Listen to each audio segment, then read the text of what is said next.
In the 41st millennium, there is only war. For 10,000 years, the Imperium of Man has stood as a bulwark against the darkness, its billion worlds united under the rule of the God Emperor of mankind. But the Emperor has not spoken since the Horus heresy, his broken body entombed upon the golden throne, while his children, the Primarchs, those demigod sons who once walked among mortal men, vanished into legend. Until now, in the wake of the 13th Black Crusade and the tearing of reality itself, one son has returned. Roboute Guilliman, the avenging son, the Lord of Ultramar, has awakened to an Imperium he no longer recognizes.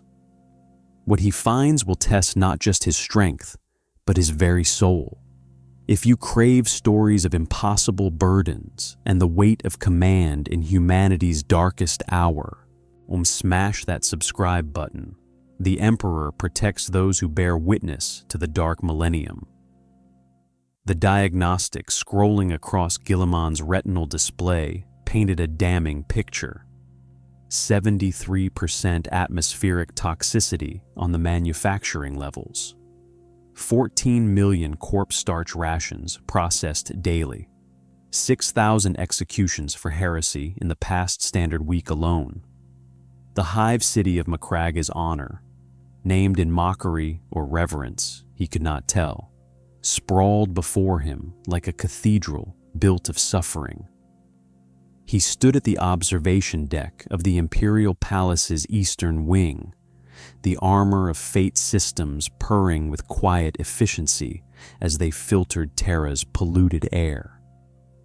Through the armaglass, he could see the sprawl of humanity's cradle, and it disgusted him. This was not the Terra his father had envisioned. "My lord," Captain Sicarius approached with the cautious deference of a warrior who had worshipped Guilliman as a god for centuries, only to discover him mortal, fallible, and deeply, profoundly angry. "Speak." Guilliman did not turn from the window. "The Senatorum Imperialis convenes within the hour. The High Lords request your presence for the formal ratification of—" "The High Lords request nothing, Captain. They obey." The words came sharper than intended. Guilliman exhaled slowly, forcing the Primarch's perfect control over his genetically enhanced biology. "My apologies. What do they want?" Sicarius hesitated. In that pause, Guilliman heard volumes. The Ultramarines captain, a warrior who had cleaved through Chaos champions and Xenos warlords without flinching, was afraid. Not of battle, of this, of politics, of speaking truth to the only demigod left to the Imperium. "They contest your reorganization of the tithe system, my lord. 12 High Lords have submitted formal objections. They cite theological concerns." Theological. Guilliman's jaw tightened. Everything in this decayed Imperium came down to theology. His father, the Emperor, that secular champion of reason and science, had become a god.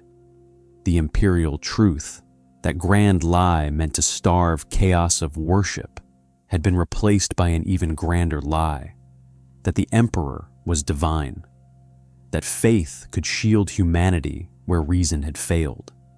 And perhaps most damningly, it worked. The Ecclesiarchy's fanatics threw themselves at chaos with a fervor that resisted corruption. The Adepta Sororitas wielded faith as a literal weapon, and their conviction manifesting miracles that Guilliman's rational mind struggled to accept.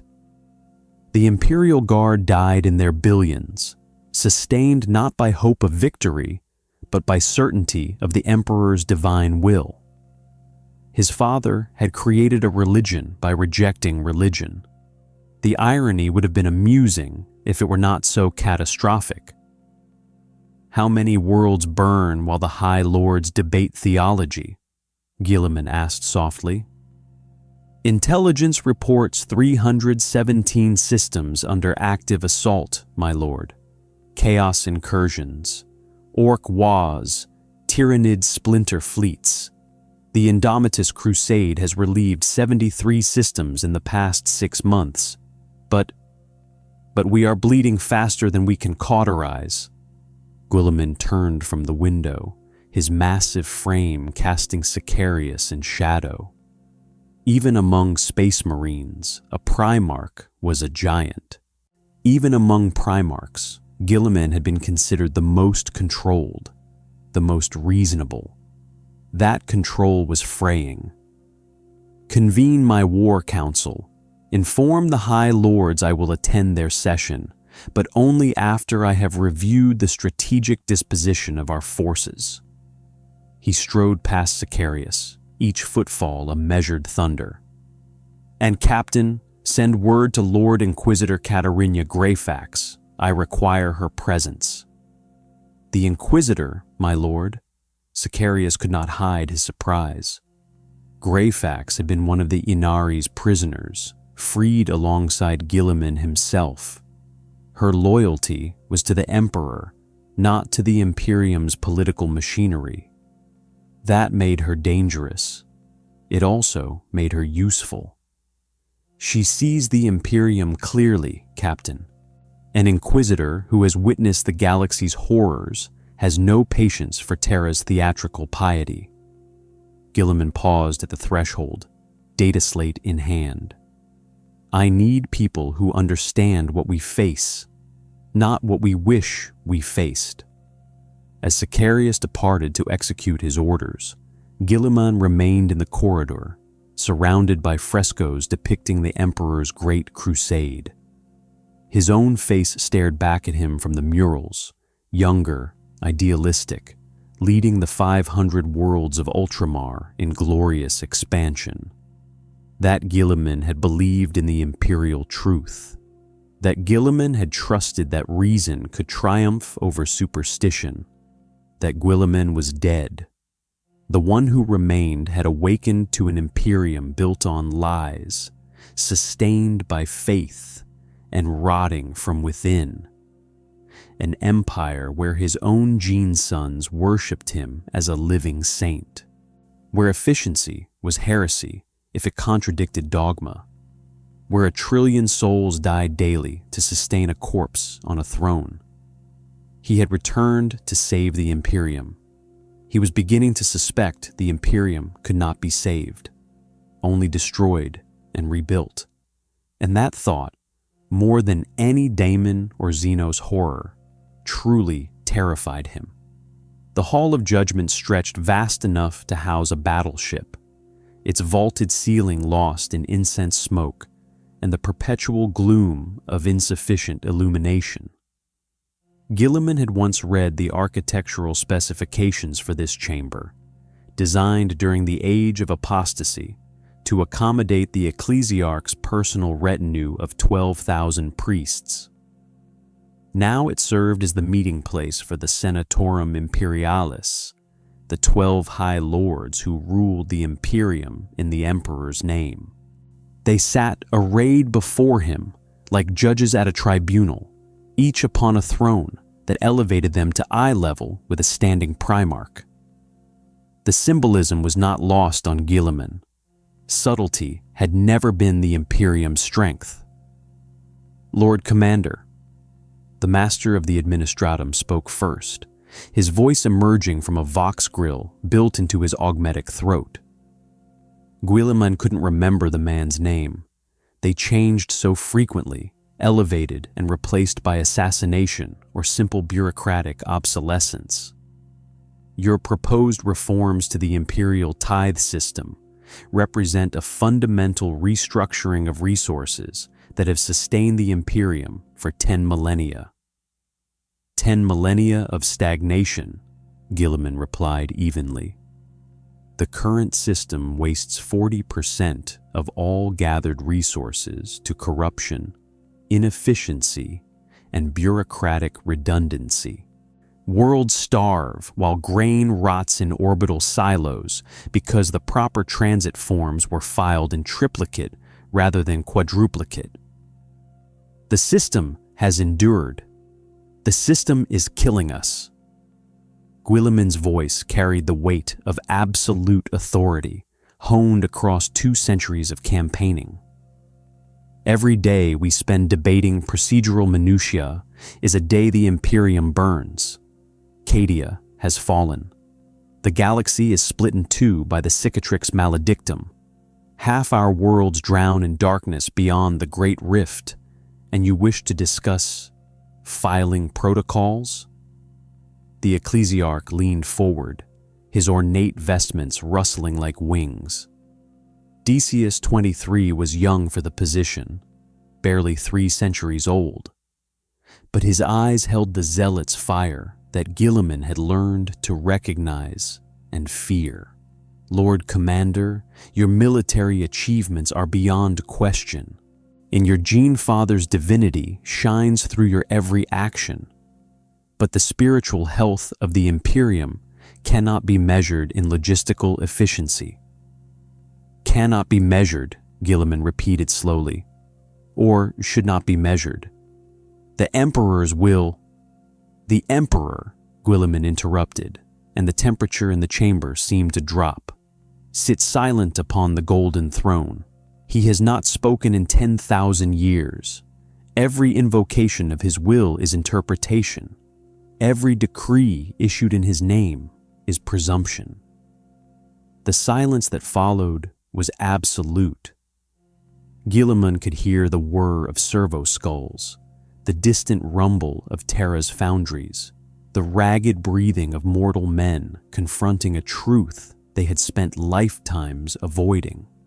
The inquisitorial representative, Lord Inquisitor Alejos Montmorency of the Ordo Hereticus, rose slowly from his seat. Lord Commander, these words border on heresy. Then charge me. Guilliman spread his arms, the gesture encompassing the entire chamber. Convene your tribunals. Declare the Emperor's own son a heretic. See how the Imperium responds when you turn your zealotry upon the last loyal Primarch, standing between humanity and extinction. Montmorency's hand drifted toward the Rosarius at his throat, the power field generator that could shield him from small arms fire.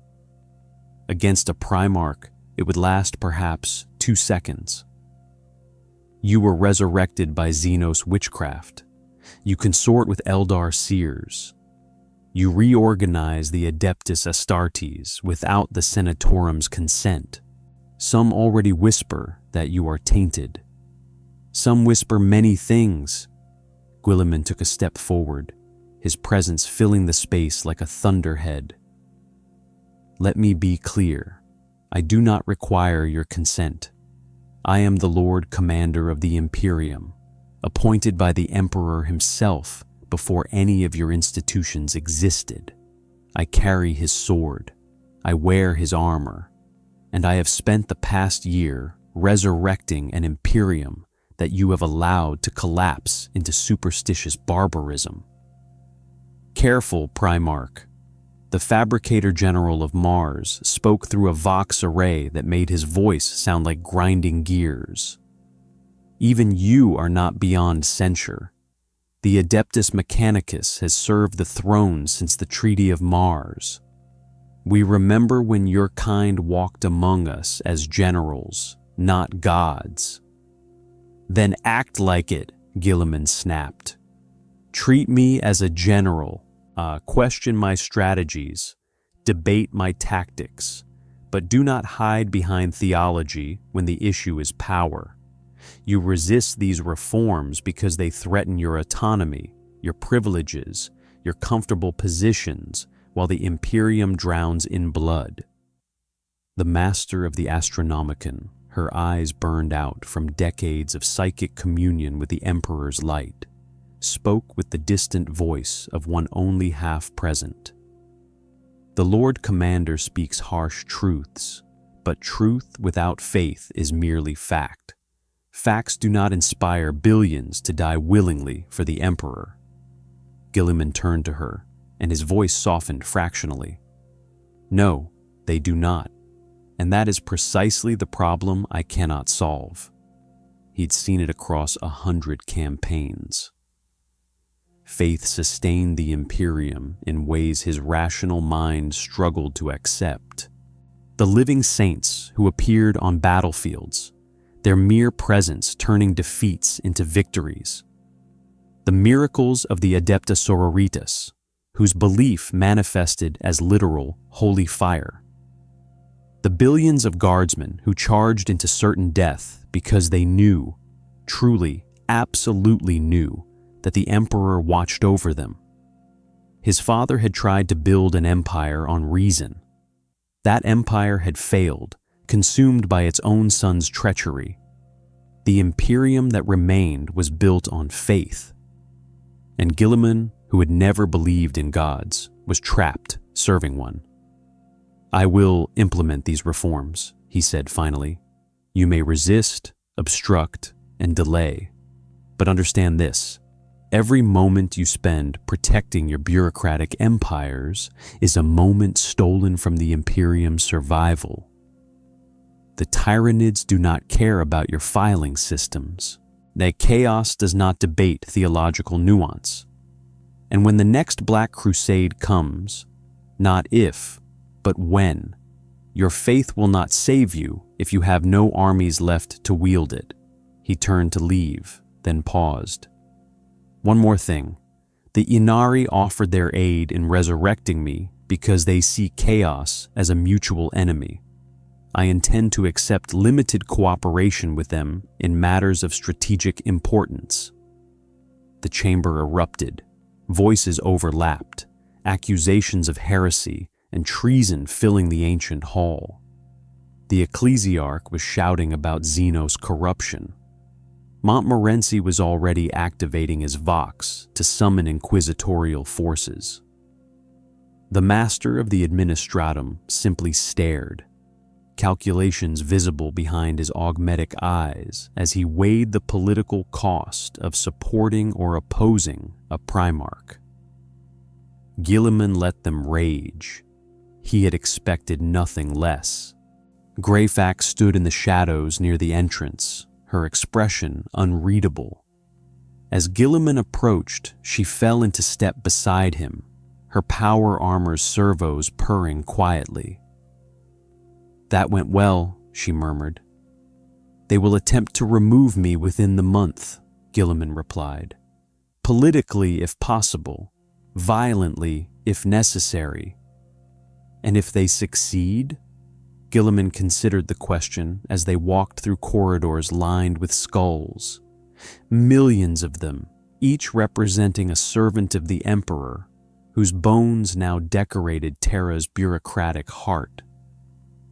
Then the Imperium will tear itself apart in civil war. Again. He glanced at the Inquisitor. Tell me, Greyfax, in your centuries of hunting heretics, have you ever encountered a corruption that could not be purged? A rot so deep that the only solution was amputation? She met his gaze without flinching. Yes, Lord Commander, frequently.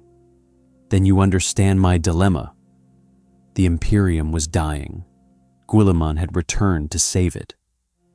But as he walked through Terra's endless corridors, surrounded by the monuments to 10,000 years of stagnation and decay, he wondered if salvation was even possible, or if the Imperium's final hope was also its executioner. The tactical hologram floating above the war table depicted a galaxy in flames. Guilliman stood motionless, his enhanced eyes tracking the endless cascade of priority alerts, distress signals, and casualty reports streaming in from across the Imperium. Each red rune represented a world under assault.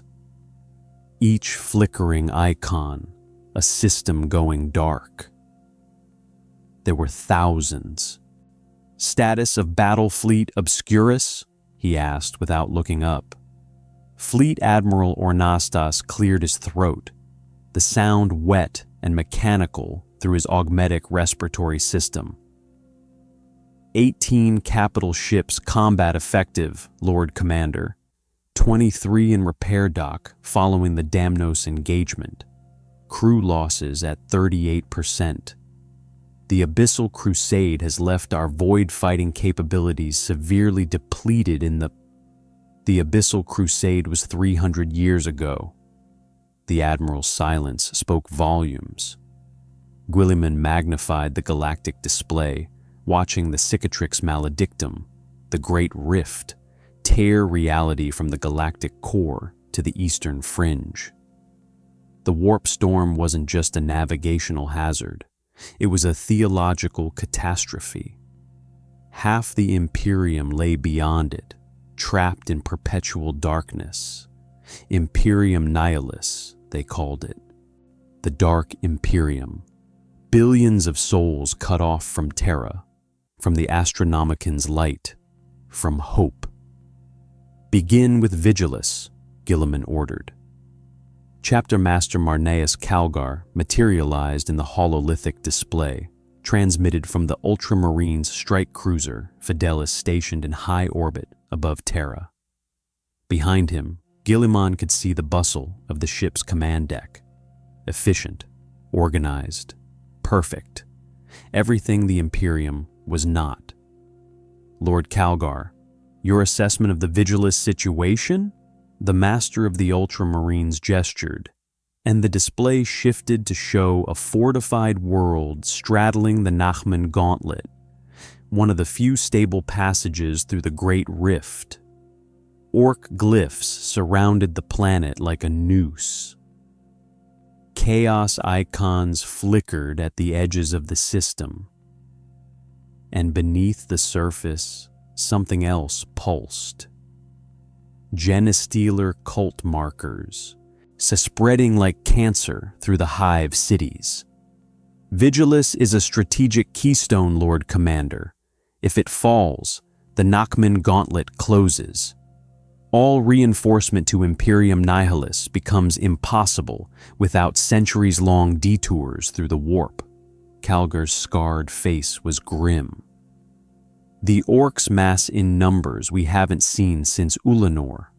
The Genestealer Cults have compromised the planetary defense forces, and Abaddon himself has been sighted leading Black Legion forces in the outer system. Estimated time until the planet falls? 6 months, perhaps less.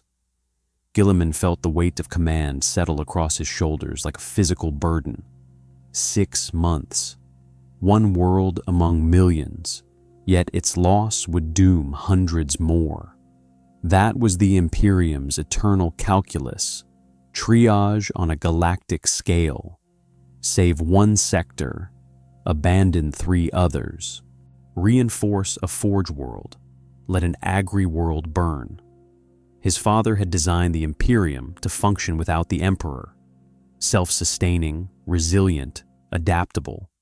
Instead, it had calcified into a rigid theocracy that treated adaptation as heresy. Recommendations? Guilliman asked. Calgar didn't hesitate. Commit 3 full chapters of Primaris Space Marines. Deploy the Auxilia Myrmidon from the Indomitus Reserve. Request Titan support from Legio Metallica. Fortify the Nachman Gauntlet and prepare for extended siege operations. That represents approximately 12% of our immediately deployable strategic reserve, Admiral Ornastas interjected. If we commit to Vigilus at that scale, we cannot respond to the Tyrannid incursions in the Cryptus system, or the demonic manifestations in the Fenris sector, or the "I am aware of the opportunity costs, Admiral." Guilliman's voice carried an edge sharp enough to cut through ceramite. I am also aware that without Vigilus, half the Imperium remains eternally severed from Terra. Continue your analysis, Lord Calgar. But Calgar's hesitation told Guilliman everything. Even his most trusted gene sons saw the impossibility of the situation. Too many threats, too few resources. An Imperium stretched so thin that a single catastrophic defeat could trigger cascading collapse across entire segmentums. The door to the strategium hissed open. Inquisitor Greyfax entered, accompanied by a figure whose presence made every guard in the chamber tense. A tall, lithe warrior in bone-white armor, decorated with runes that seemed to shift when observed directly. An Eldar. Specifically, Ivrain, an emissary of Iniad, the nascent Eldari god of the dead. The guards' hands moved toward their weapons. Guilliman raised one massive hand, forestalling violence. "Stand down. The Ynnari are here at my invitation." "Lord Commander," Captain Sicarius stepped forward, his voice tight with barely controlled fury. "This is the strategium of the Imperium. To allow Xenos access to our tactical dispositions is necessary." Guilliman met Sicarius's gaze, and the captain fell silent. "The Ynnari intelligence network spans the webway. They have access to information our astropaths cannot obtain, routes our navigators cannot traverse. If we are to save Imperium Nihilus, we need every advantage."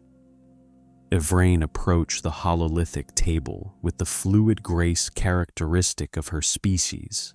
Her eyes, ancient beyond measure despite her youthful appearance, scanning the tactical display. "The Mon-Ki Empire crumbles, as we predicted." "Then aid us in preventing that collapse," Guilliman said evenly. "You restored my life because you need the Imperium to survive. A mutual enemy faces us both." "Chaos," Ivrain agreed. "The great enemy that devoured our empire and hungers for yours. But your Imperium resists the obvious solution, which is the webway." She gestured, and spectral pathways appeared overlaying the galactic map, tunnels through reality that bypassed the warp entirely. "Our ancestors built roads between the stars before your species discovered fire. These paths could transport your armies to Imperium Nihilus in days rather than months.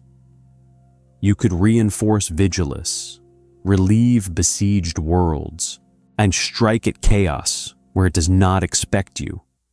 Admiral Ornastas looked like he had swallowed poison. "The webway is Xenos technology.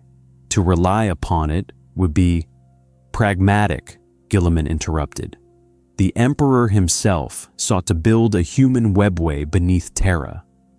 He understood its strategic value. That the project failed does not make the concept heretical." "The Emperor sought to build our own webway," Sicarius said quietly. "Not to beg access from Xenos, who have manipulated us since before the crusade began." Guilliman turned to his captain, and for a moment saw not a loyal warrior, but a reflection of the Imperium itself. Proud, xenophobic, rigid in its convictions. "And what would you have me do, Captain? Watch Imperium Nihilus burn because accepting Xenos' aid offends our pride?" "I would have you remember what the Emperor taught us," Sicarius said, his voice hardening. "Trust no Xenos. Suffer not the alien to live. These are not merely words, Lord Commander. They are the foundation upon which the Imperium stands." "The Imperium stands on corpses and lies," Guilliman snapped, his patience finally fracturing. "It stands on a million worlds grinding their populations into paste to sustain a war machine that barely functions. It stands on 10,000 years of stagnation wrapped in theological justification. If that foundation is rotten, then perhaps it deserves to collapse." The strategium fell silent. Even Ivrain looked momentarily taken aback by the naked heresy in Guilliman's words. Greyfax stepped forward, her voice cutting through the tension. "Lord Commander, might I suggest we table the philosophical debate until after we address the immediate strategic crisis?" Guilliman drew a breath, forcing his enhanced physiology to calm. Sicarius was not wrong. The captain simply saw the Imperium as it wished to be seen, humanity's last bulwark, pure and righteous. Guilliman saw it as it was, a decaying empire sustained by fanaticism and barely controlled collapse. "The Inari offer is noted," Guilliman said finally. "I will not make a decision regarding the webway without consultation with the full War Council. For now, our immediate concern is Vigilus." He turned back to Calgar's hololithic projection. "Deploy the requested forces. I will personally lead the relief fleet." "My lord?" Calgar's surprise was evident. "Your presence is required on Terra. The political situation will resolve itself in my absence or spiral into civil war regardless of my presence," Guilliman said. "I am a general, Lord Calgar, not a politician. The Imperium has 10,000 years of politicians. What it needs now is a soldier willing to bleed for it." He deactivated the hololithic display with a gesture. The galaxy's flames winked out, leaving only darkness and the pale illumination of the Strategium's lumens. "We launch for Vigilus in 72 hours. Make your preparations." As the War Council dispersed, Guilliman remained at the table, staring at the empty space where the galaxy had burned moments before. Ivrain lingered, her inhuman eyes studying him with something that might have been pity. "You carry an impossible burden, Roboute Guilliman," she said softly. "Then it is well that I was built to carry impossible things. Even you have limits." "Then I will discover them," Guilliman replied, "when the Imperium finally breaks me. Or I break it." The chapel of the Primarchs stood empty, its vaulted ceiling lost in shadows that no amount of candlelight could dispel. 19 alcoves lined the chamber's walls, one for each of the Emperor's sons. Most stood vacant, their occupants lost to death, betrayal, or the long war's endless grinding attrition. Guilliman knelt before the 20th alcove, the one that should have remained empty. Instead, a statue of the Emperor dominated the space, his hand outstretched as if offering benediction, or perhaps judgment. "I never asked to be worshipped," Guilliman said to the empty chapel. His voice echoed in the darkness, unanswered. "Neither did you." He had come here seeking solitude, 3 hours before the fleet's departure for Vigilus. Sleep was unnecessary for a Primarch. His enhanced physiology required only brief meditation to maintain peak efficiency. But rest of another kind had become elusive, the kind that came from certainty of purpose. "You built the imperial truth to starve the chaos gods of worship," Guilliman continued, speaking to stone and silence. "No gods, no superstition, only reason, science, and the unification of mankind under secular enlightenment. That was your vision." The statue offered no response. "Now they pray to you, billions upon billions, their faith sustaining the Astronomicon, empowering living saints, manifesting miracles across the galaxy. The very thing you fought to prevent has become the Imperium's greatest weapon." He laughed, bitter and short. "The irony would amuse you, I think, if you were still capable of amusement." Footsteps echoed behind him, soft, measured, accompanied by the faint whir of power armor servos. Guilliman didn't turn. He recognized the gate. "I did not summon you, militant apostolic Matthew." Archmagos. Militant apostolic Matthew of the Adeptus Ministorum approached with the careful reverence of one entering a holy place. The priest was elderly by baseline human standards, his body augmented with crude bionics that betrayed his refusal of sophisticated mechanicus enhancement. Faith over technology, purity over efficiency. "Forgive the intrusion, my Lord Primarch," Matthew said, his voice carrying the melodious cadence of a career orator. "I came to offer prayers for your safe journey to Vigilus. The Emperor surely watches over his son's noble crusade." "The Emperor," Guilliman replied without turning, "has not watched over anything for 10,000 years. He heard Mathieu's sharp intake of breath, felt the priest's shock like a physical presence. Good. Let the fanatic confront reality. "My lord, such words are true." Guilliman finally stood, turning to face the priest.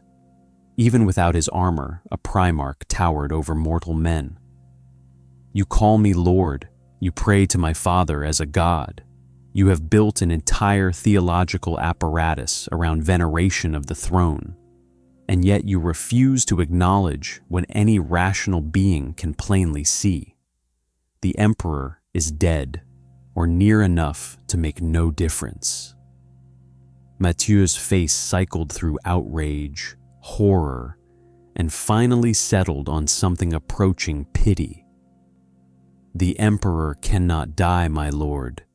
He sustains the Astronomicon. He guides the Tarot. His will shapes reality itself through the faith of his servants. These are observable phenomena, not theological abstractions."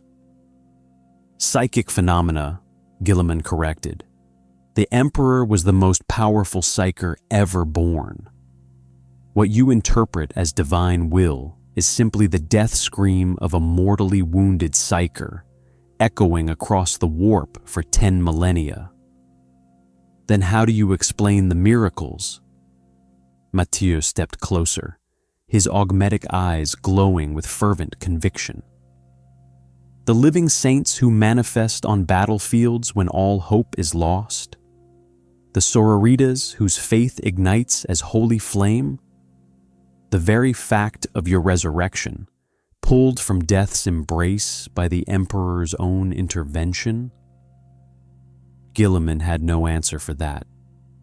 He had felt it himself, lying in stasis, hovering between life and death, and then something, a presence vast and terrible, burning with power that defied comprehension.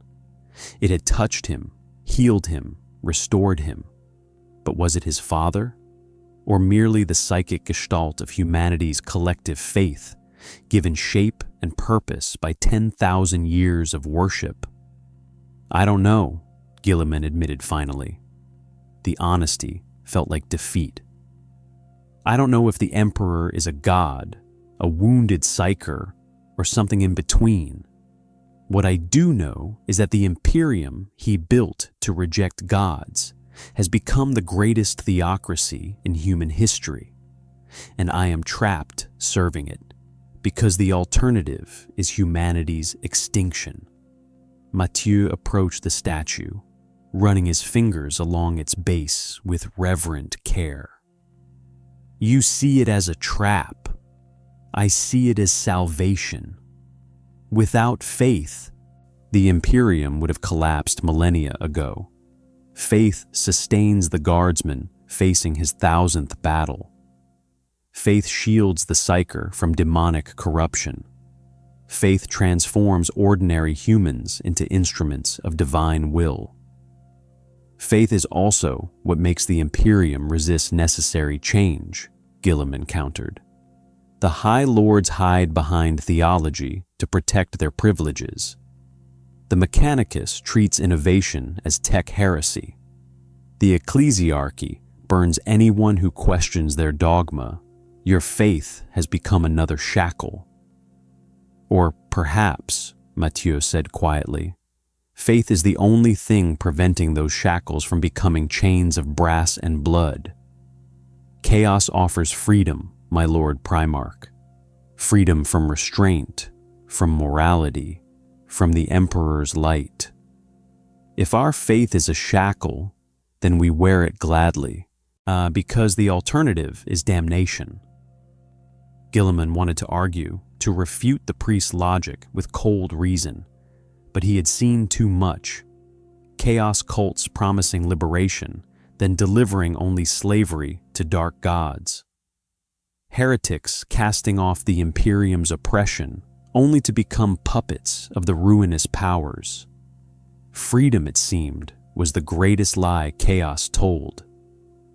I spoke with him, Guilliman said suddenly. The admission felt like lancing a wound. When I stood before the golden throne, I spoke to what remains of my father. Mathieu's eyes widened. What did the Emperor say? Nothing. The word fell like a tombstone. He looked at me with eyes that held no recognition, no warmth, no humanity. Whatever he was, he is no longer. What sits upon the golden throne is a weapon, Mathieu. A psychic engine fueled by suffering, wielded by an empire that has forgotten why it fights. Then why do you fight? The priest's question carried genuine curiosity, not accusation.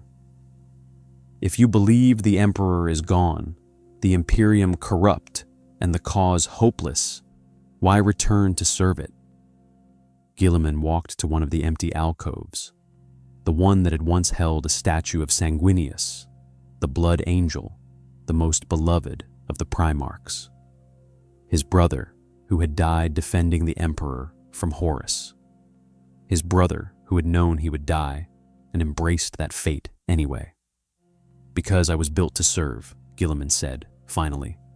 My father created me to be a weapon, a tool, an instrument of his will. Even if that will is gone, even if I serve only a corpse's fading dreams, I cannot be anything else. My purpose is woven into my genetic code. It inscribed in every gene-enhanced cell of my body. He turned back to Mathieu, and for a moment, the priest saw past the Primarch's armor of certainty to the doubt beneath. I envy you, Archmagos. You have faith. You believe without question, serve without doubt. I have only duty. And duty, I am learning, is a far colder companion than faith. Mathieu approached slowly, stopping just beyond arm's reach. Then perhaps, my lord, that is why the Emperor returned you to us. Not to have faith, but to do what faith cannot. To make the hard decisions, question the unquestionable, reform the unreformable. Faith sustains us. But doubt, righteous doubt, is what will save us. Righteous doubt, Guilliman repeated. The Ecclesiarchy would burn you for suggesting such a concept. The Ecclesiarchy burned my predecessor for suggesting the Emperor might manifest through living saints, Mathieu replied with a slight smile. Orthodoxy is for those who lack conviction. I have both faith and doubt, my lord, and I believe that combination is precisely what you need. Guilliman studied the priest with new appreciation. Perhaps he had misjudged Mathieu. The fanatic's conviction remained, but beneath it lay an intellect capable of nuance, of accepting contradictions without surrendering core beliefs. Walk with me, Guilliman said, heading toward the chapel's exit. Tell me about your theological interpretation of the Primaris Marines. The High Lords claim their creation violates the sanctity of the Emperor's original design. Mathieu fell into step beside him, his expression brightening. On the contrary, my lord, the Primaris represent the Emperor's will manifest through your genius. You were his instrument in creating them, as the Emperor was mankind's instrument in creating you. The chain of divine purpose remains unbroken. Even though I use technology and genetic manipulation forbidden by the Mechanicus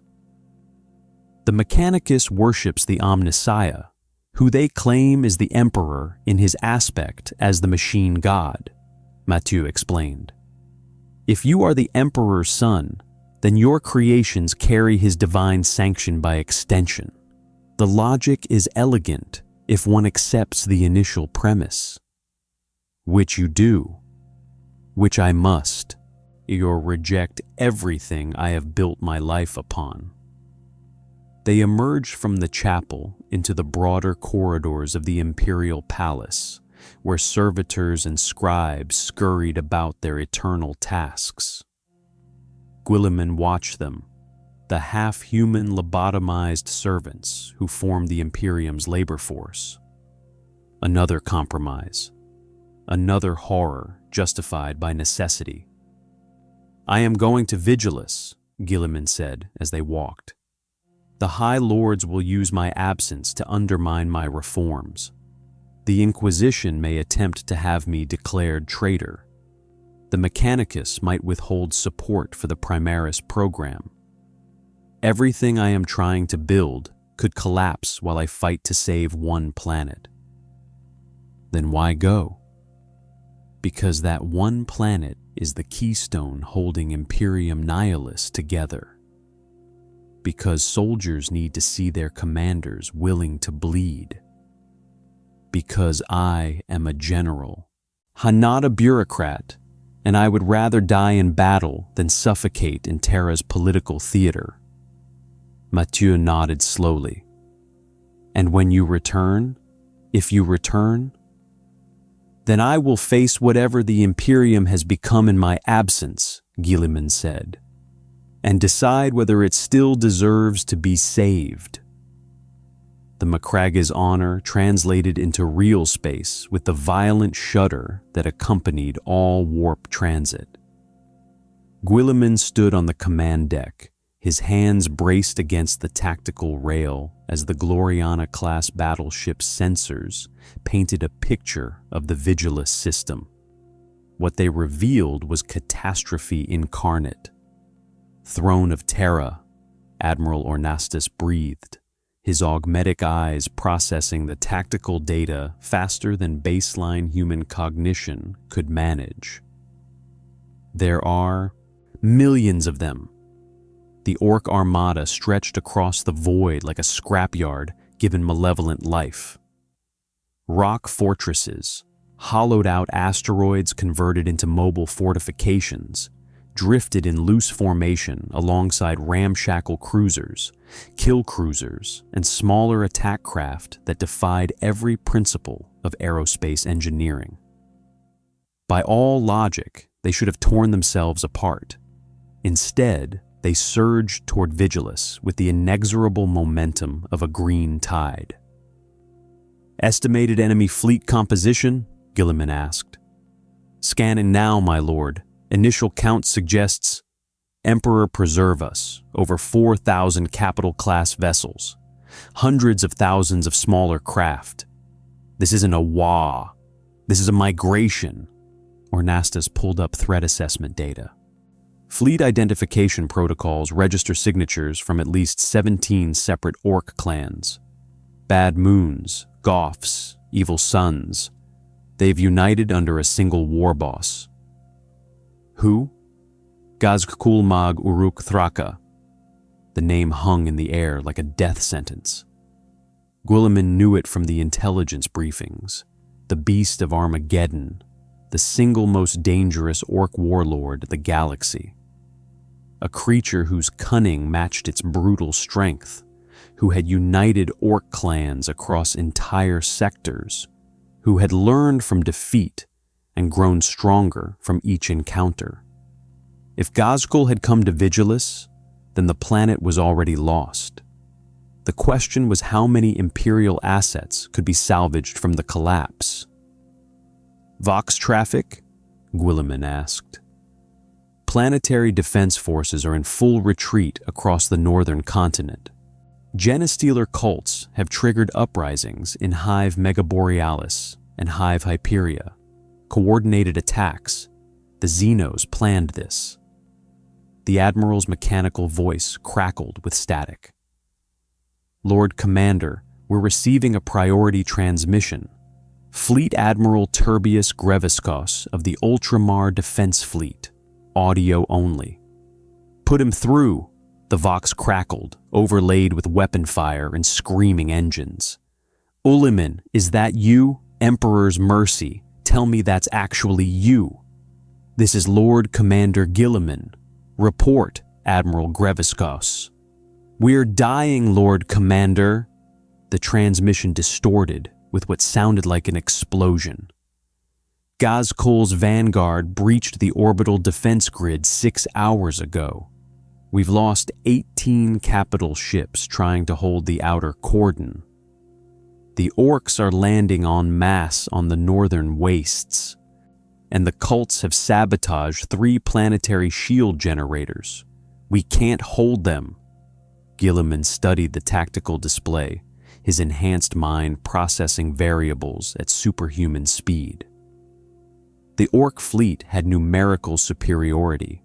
The planetary defenses were compromised. Genestealer infiltration meant the enemy had agents throughout the command structure. And according to intelligence reports, Abaddon's Black Legion fleet lurked at the edge of the system, waiting to exploit whatever weakness emerged. A conventional defense would fail. Vigilus would fall. The Nachman Gauntlet would close, and Imperium Nihilus would be permanently severed from Terra, unless Guilliman did something unconventional. Admiral Ornastas, signal the fleet. All vessels form up in Delta 7 formation. We're going to punch directly through the Ork Vanguard and establish orbital superiority over Vigilus's capital Hive. Ornastas turned from his console, augmetic eyes flickering with processing uncertainty. My lord, that formation is designed for breakthrough actions against prepared defenses. Against an enemy fleet this size, we'll be surrounded within minutes. Exactly. Guilliman activated the hololithic projector, overlaying his battle plan across the tactical display. The Orks fight for glory and conquest. Their biggest, strongest warships will converge on the Macragge's honor, because I'm here. They can't resist the challenge of facing a Primarch in void combat. You're using yourself as bait, Captain Sicarius observed from his position near the weapons console, drawing their strength away from the planetary invasion. While our strike cruisers and lighter vessels bypass the engagement entirely and reinforce the ground defense, Guilliman confirmed. We don't need to destroy the Ork fleet. We need to buy time for the Primaris forces to deploy and stabilize the planetary situation. And when every Ork in the system converges on this ship, Ornastas asked quietly, then we demonstrate what a Gloriana-class battleship crewed by Ultramarines is capable of. Guilliman turned to face his officers, and they saw not just a commander, but a weapon of war prepared to be wielded.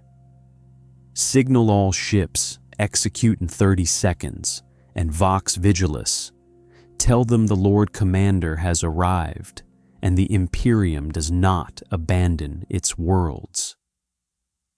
The Macragge's honor surged forward, its plasma drives burning blue-white against the void.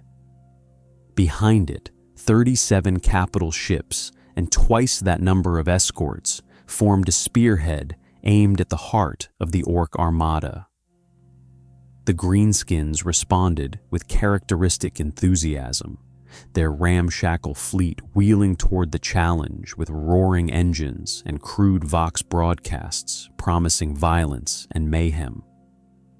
Guilliman watched the enemy close, his enhanced senses tracking hundreds of variables simultaneously: range to target, fleet cohesion, weapon charge status, enemy response patterns.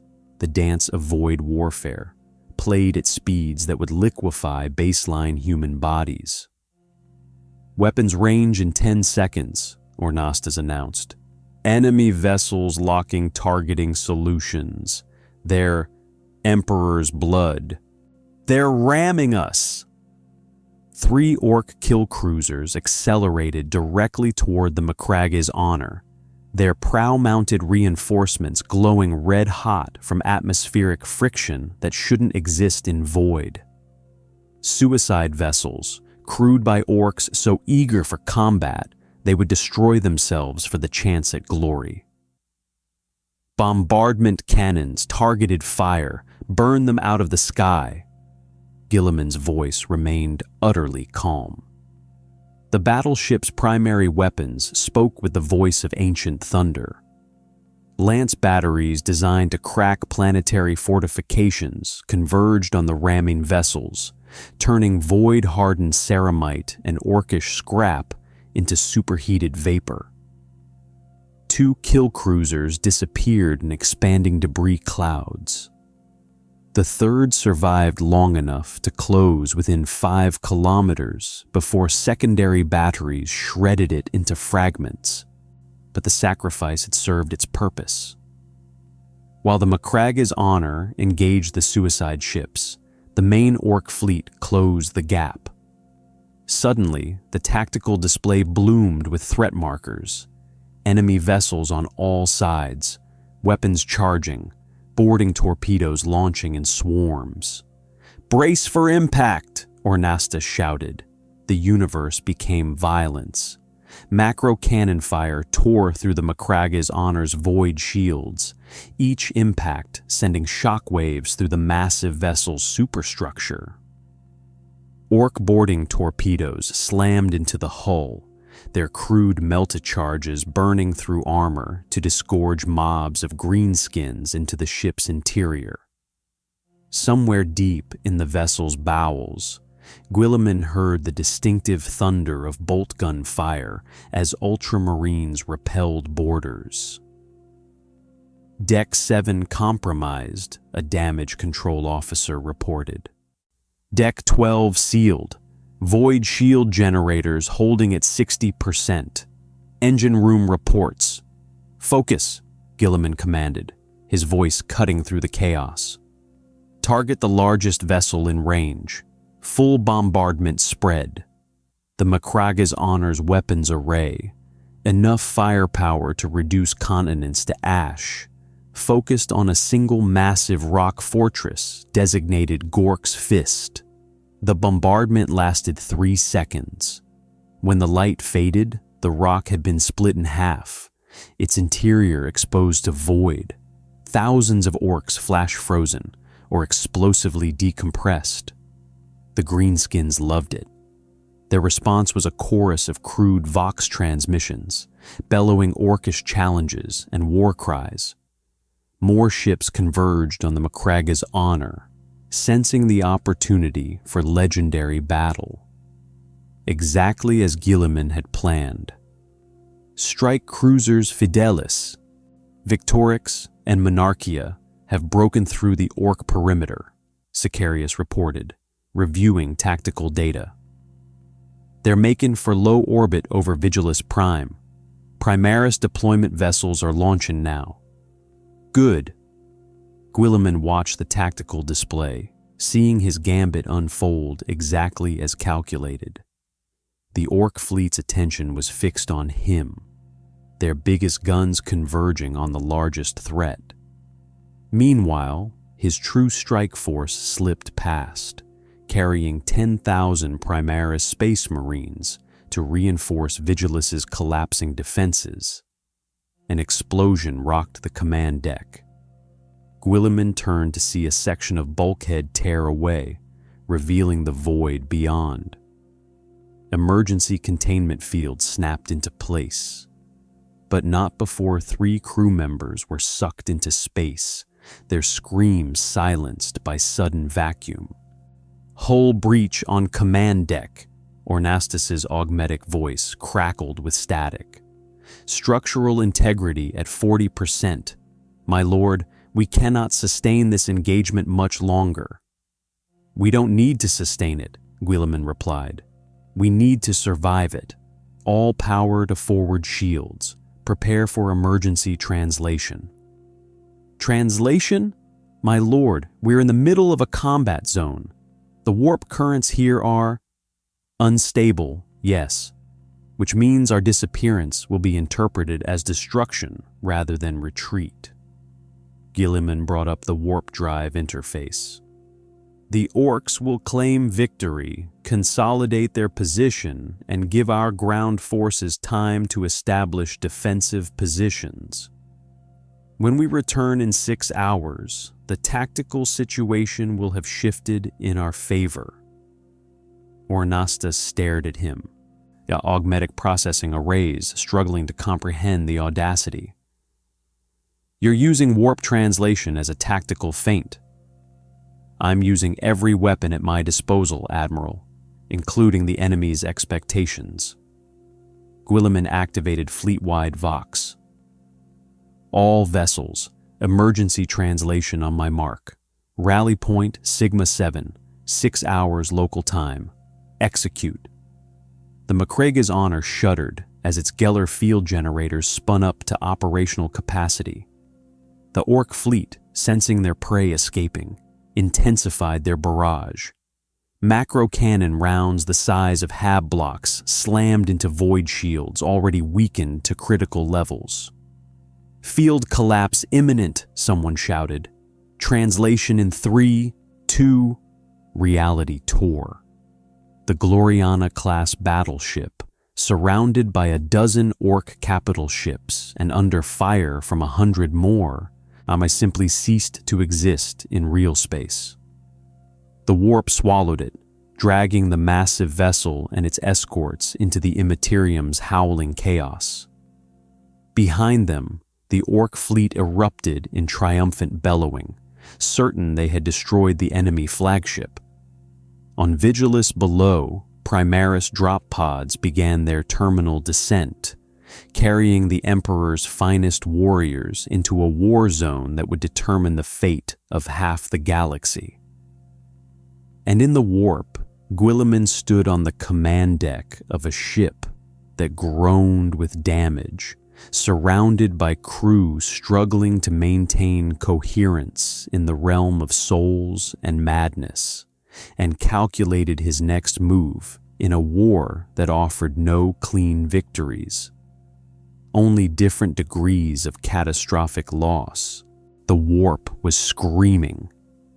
Guilliman could hear it even through the Macrega's Honor's reinforced hull, through the Geller field that held reality's collapse at bay, through the psychic dampeners installed throughout the ship. The Immaterium raged around them like a living thing, hungry, furious, and infinitely patient. Translation stability at 73%, Navigator Maravine reported from her isolation chamber. Her third eye, open to perceive the warp's currents, wept blood from the strain of maintaining coherence in these polluted tides. The Cicatrix Maledictum's proximity is causing interference. Recommend we reduce transit time to 4 hours rather than 6. Granted, Guilliman replied. Minimize our exposure. He stood in the observation dome, watching the warp's impossible colors writhe beyond the Geller field's translucent barrier. Shapes moved in that chaos. Things that might have been demons, or might have been the souls of the damned, or might have been nothing more than human perception trying to impose order on fundamental disorder. His father had walked these currents like a mortal walks a garden path.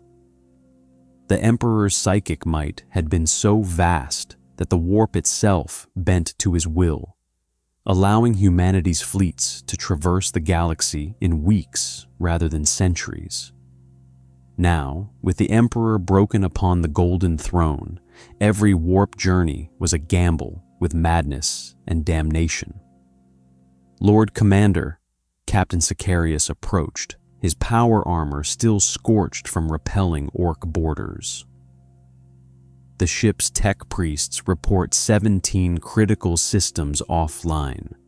We lost 432 crew to the engagement, with another 200 wounded. The vessel remains combat capable, but another battle of that intensity would destroy us, Guilliman finished. I know. How many Orks did we kill? Difficult to estimate, my lord. At least 3 capital ships confirmed destroyed, perhaps a dozen more crippled. But the Ork fleet numbers in the thousands. Our impact was... Sicarius hesitated, choosing his words carefully. Limited. Our impact was exactly what I intended, Guilliman corrected. We drew the Ork fleet's attention, allowed the Primaris forces to deploy, and demonstrated that the Imperium still possesses the will to fight. That's worth 432 lives. He spoke the words with absolute conviction, but they tasted like ashes. This was the calculus of command, weighing lives against objectives, spending human souls like currency in a market where the price was always too high. His father had made these calculations for 2 centuries during the Great Crusade. Guilliman had done it for nearly as long. It never became easier. The Primaris deployment? He asked, turning from the observation dome. Successful. 10,000 Primaris Marines made planetfall across 6 strategic locations. Initial reports indicate they've stabilized the collapse in Hive Megaborealis and are engaging Genestealer Cult forces in the Underhive. Lord Calgar leads the relief force personally. Guilliman nodded, calling up the tactical data on his personal display. The hololithic projection showed Vigilus as a 3-dimensional schematic. Hive cities marked in blue, Ork incursion zones in green, Genestealer cult activity in purple, and ominously, chaos signatures flickering in crimson at the system's edge. Abaddon was waiting.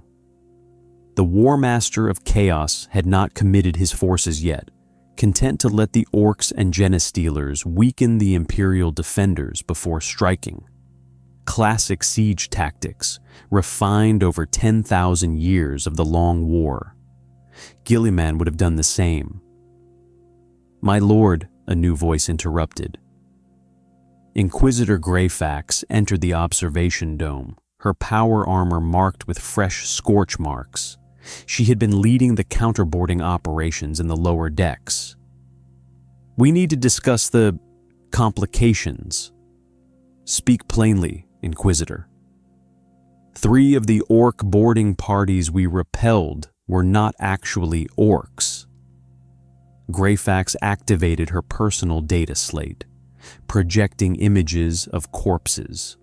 Green skin, massive musculature, crude weapons, but the autopsy scans revealed something else. They were human, genetically modified to resemble Orks. The modifications are sophisticated, requiring advanced biotechnology and... She trailed off, but Guilliman understood. Genestealer cult hybridization protocols combined with Xenos genetic manipulation. Someone is coordinating this attack from within Vigilus itself. Not just within Vigilus, my lord. Within the Imperial command structure.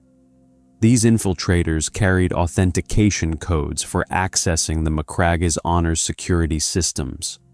They knew our defensive positions, our response protocols, our traitors.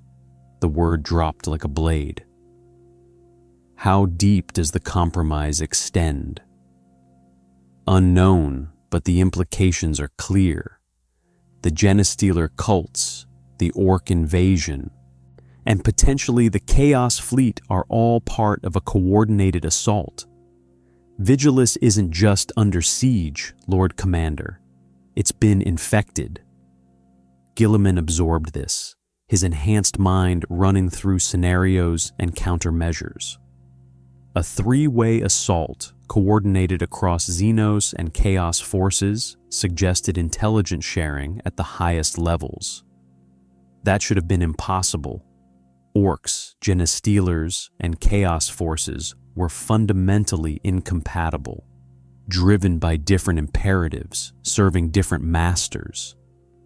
Unless someone was orchestrating all of it, someone with access to Imperial intelligence, knowledge of Vigilus's strategic value, and the capability to manipulate multiple enemy factions simultaneously.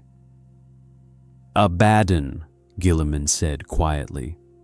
"He's weaponizing our enemies against us." "The War Master has had 10,000 years to master the Long War's strategies," Greyfax agreed. "While we were rebuilding the Imperium after each crisis, he was learning from our mistakes. Now he doesn't need to conquer Vigilus. He merely needs to ensure we cannot hold it." A chime echoed through the observation dome. Navigator Maravine's voice, strained and thin, crackled through the vox. "Lord Commander, we have a situation. The Astronomican's light has dimmed. I can still perceive it, but the signal is weak, fluctuating. Something is interfering with the beacon." Guilliman felt cold certainty settle over him. "When did this begin?" "Approximately 3 minutes ago. The degradation is increasing exponentially. If this continues, I will lose the Astronomican entirely within the hour." Without the Astronomican, the psychic beacon that allowed navigators to plot courses through the warp, the Macraga's honor would be lost. The vessel would drift through the immaterium forever, its crew eventually succumbing to madness, mutation, or demon incursion. Even with the Geller field intact, the warp was not meant for mortal minds. "Can you compensate?" Guilliman asked. "For a time, but Lord Commander, if the Astronomican is failing..." Maravine's voice trembled with implications she dared not speak aloud. "If the Astronomican failed, every Imperial vessel in the warp would be lost. Billions of souls trapped in transit between stars, condemned to eternal damnation. The Imperium's supply lines would collapse overnight. Worlds would starve. Armies would be stranded. The galaxy-spanning empire would fragment into isolated pockets, each dying alone in the darkness." "The Emperor still lives," Guilliman said firmly, more for the crew's benefit than from conviction. "The Astronomican has flickered before. This is temporary interference, not systemic failure." But even as he spoke, a horrible suspicion took root. What if this was not temporary? What if the Emperor, sustained for 10 millennia by the daily sacrifice of 1,000 psychers, was finally failing? What if Guilliman's return had been the last desperate act of a dying god, a final gambit before the light went out forever? "My lord," Sicarius pointed toward the observation dome's viewport. Beyond the Geller field, the warp's chaotic currents were changing, coalescing, forming shapes that suggested intention rather than random chance. And they were laughing. Demons, dozens of them, perhaps hundreds, drawn to the Macraga's honor like carrion birds to a wounded animal. Lesser entities mostly, bloodletters, plague bearers, demonettes, but their presence meant the ship's Geller field was weakening. The barrier between reality and the warp was eroding. "Geller field status?" Guilliman demanded. "Stable at 91%, the tech priest monitoring the field reported. The demons cannot breach our defenses. Praise the Omnissiah. The machine god's blessing holds firm. Then why are they gathering? Greyfax drew her bolt pistol, checking the sanctified ammunition. Demons don't waste effort on prey they cannot reach. Guilliman knew the answer before the alarms began shrieking.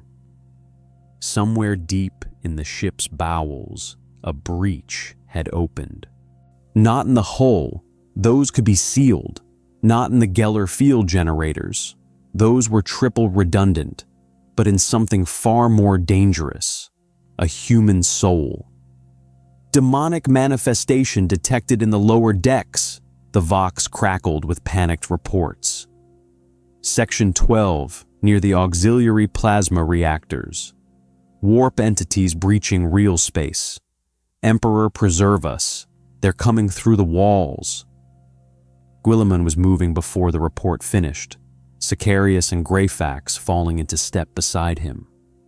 The observation dome's blast doors cycled open as they sprinted toward the lower decks, passing crew members who pressed themselves against bulkheads to make way for the Primarch's passage. "How?" Sicarius demanded as they ran.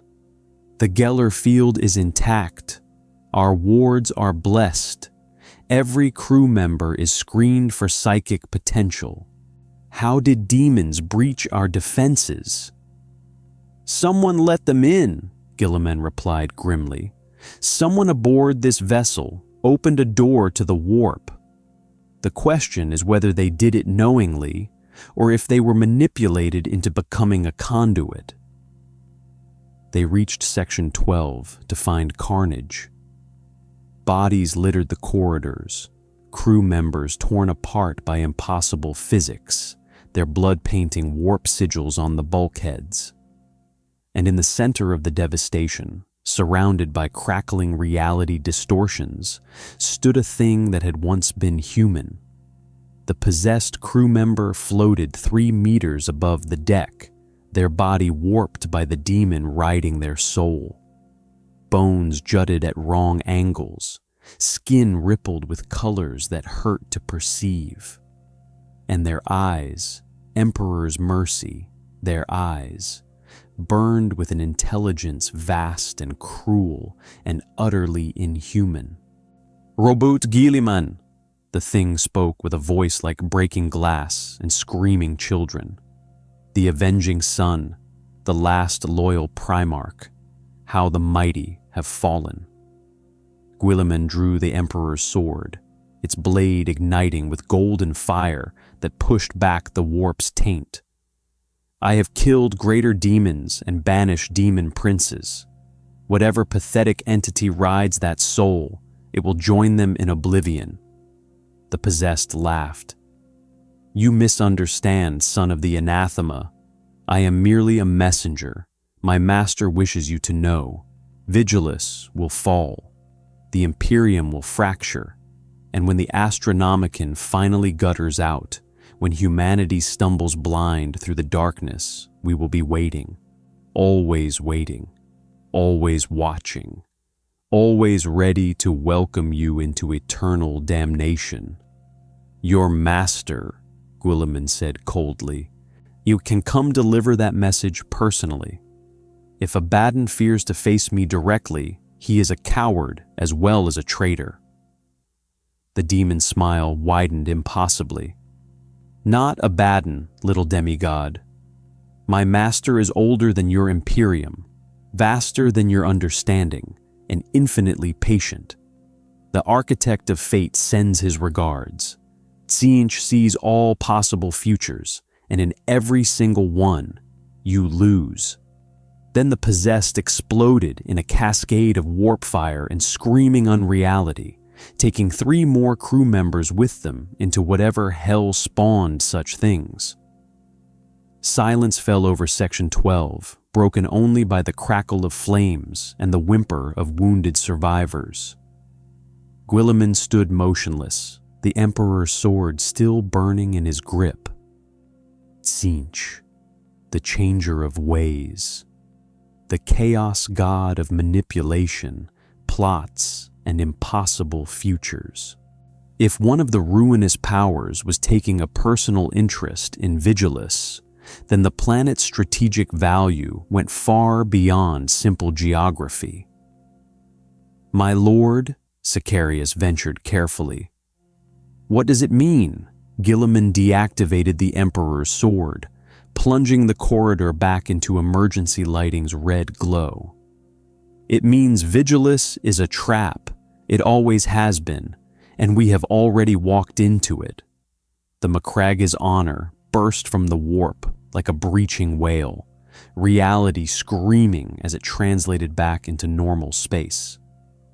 Guilliman stood on the command deck, watching the tactical displays repopulate with real space data. 6 hours had passed for them. On Vigilus, 3 days had elapsed. Time dilation from the warp's unstable currents near the Great Rift. 3 days was an eternity in siege warfare. "Status of planetary forces?" Guilliman demanded. Admiral Ornastas worked his console, pulling reports from the scattered Imperial fleet elements. "Lord Calgar has established a defensive perimeter around Hive Megaborealis. Primaris forces report 73% combat effectiveness. Ork advance has been Emperor's blood." The Admiral went silent, staring at the data scrolling across his screens. "Report," Guilliman said quietly. "The Orks have stopped attacking." That made no sense. Orks existed for war. They did not pause, did not negotiate, did not halt their assaults unless something bigger and meaner forced them to. Gazgakul Mag Uruk Thraka had united the largest Wa in living memory. Such a force should have been unstoppable, grinding Vigilus into rubble through sheer momentum. "Show me." The tactical hologram expanded, displaying Vigilus in real time. The Ork forces, millions of greenskins spread across the planet's northern continent, had consolidated their positions. They were digging in, constructing crude fortifications, establishing supply lines, behavior that suggested long-term occupation rather than all-out assault. "They're waiting," Greyfax observed. She had accompanied Guilliman to the command deck, her inquisitorial instincts alert to the wrongness of the situation. But for what? The answer came in the form of a new contact. Auspex arrays screamed alerts as a massive warp rift tore open at the edge of the Vigilus system. Ships emerged, sleek, vicious vessels painted in midnight black and brass, decorated with 8-pointed stars and icons of blasphemy. The Black Legion had arrived. "Fleet composition?" Guilliman kept his voice level, refusing to show the dread coiling in his gut. 43 capital ships confirmed, likely twice that number in support craft. Ornastas paused, reviewing secondary scans. "Lord Commander, the flagship. It's the Vengeful Spirit. Horus's flagship. The vessel where the War Master had turned traitor, where he had killed Sanguinius, where he had broken the Emperor. Now commanded by Abaddon, the Despoiler, the chosen successor to the arch-traitor's legacy. Incoming transmission," the Vox operator reported. "Targeting the Macragge's honor specifically. Audio and visual. They're demanding we receive it." Guilliman considered refusing. Engaging in dialogue with traitors legitimized their cause, gave them a platform for corruption. But intelligence had value. In understanding Abaddon's plans, even partially, might reveal exploitable weaknesses. "Put it through. Command deck only." The hololithic projector flickered, displaying a figure that made even veteran ultramarines take an involuntary step backward. Abaddon the Despoiler stood in what appeared to be the Vengeful Spirit's command throne room, surrounded by Chaos Space Marines in Terminator plate. The War Master of Chaos towered even in hololithic projection. His Terminator armor, a masterwork of corrupted artifice, decorated with the skulls of chapter masters and the broken symbols of 100 defeated Space Marine chapters.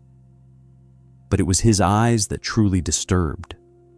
They held the weight of 10,000 years, the accumulated madness and clarity of a being who had waged war longer than most civilizations existed.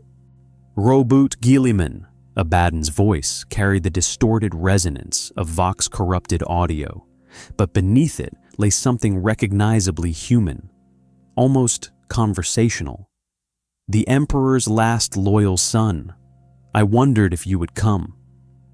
Abaddon. Guilliman refused to use the traitor's assumed title. You orchestrated this, the Ork invasion, the Genestealer Cults, even the timing of my arrival, all of it planned. Of course, Abaddon's smile was visible even through his helmet's Vox grill. Did you think we spent 10 millennia simply raging against the Imperium? We learned, Guilliman. We adapted. While your Imperium calcified into dogma and superstition, we mastered the Long War's true nature. Not conquest, transformation. You've transformed yourself into a slave, Guilliman replied coldly. You serve gods that regard you as nothing more than an amusing tool. I serve no one. The temperature in the transmission dropped, Abaddon's fury briefly visible before control reasserted itself. The dark gods offer power to those strong enough to take it. Your father tried to deny humanity's nature, to starve us of the warp's truth. He failed. I have succeeded where the Emperor could not. You destroyed Cadia, tore the galaxy in half, condemned billions to darkness and damnation. If this is success, then I pray to never witness your failure. Abaddon gestured, and the hololithic display expanded to show Vigilus from orbit. Look at it, Guilliman. One world, strategically vital, yes, but ultimately just one planet among millions. You came here because you believe it can be saved. Because your nature, your programming, demands you try to preserve what your father built. And you came to ensure it falls. No. Abaddon leaned forward, his massive frame dominating the projection. I came to offer you a choice, something the Emperor never gave any of us. Join me. The command deck fell silent. Guilliman heard Sicarius's sharp intake of breath, felt the crew's shock radiate like a psychic wave. The War Master of Chaos had just offered the Lord Commander of the Imperium a place in the Long War.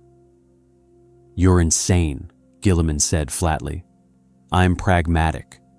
The Imperium is dying, Guilliman. You see it every day. The bureaucratic rot, the theological insanity, the endless wars that consume entire generations without resolution. You returned from death to find your father's dream perverted into a nightmare, and you hate it. Guilliman said nothing. The traitor was not wrong. I was there when Horus made his choice, Abaddon continued. I watched the War Master grapple with the same realization you're confronting now. The Emperor's vision was always flawed.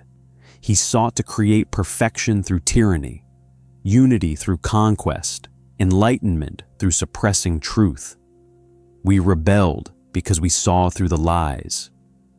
You rebelled because you were corrupted, Guilliman countered. Horus fell to chaos manipulation. You followed him into damnation out of misplaced loyalty. Loyalty?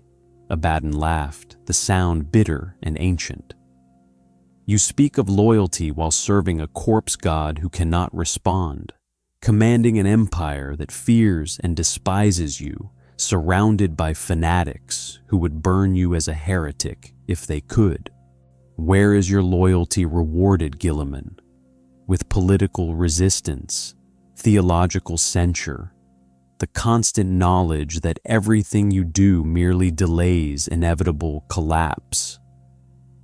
The words struck deeper than Guilliman wanted to admit. He had thought these exact thoughts, confronted these exact doubts. The Imperium was broken. His reforms met resistance at every turn.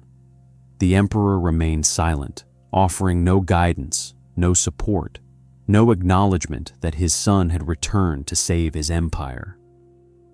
"I offer you freedom," Abaddon said softly. "Freedom from duty to a dead god. Freedom from an empire that deserves to fail. Join the long war, Guilliman. Help me burn away the Imperium's rot so something better can emerge from the ashes." "Better?" Guilliman gestured at the Chaos fleet on the tactical display.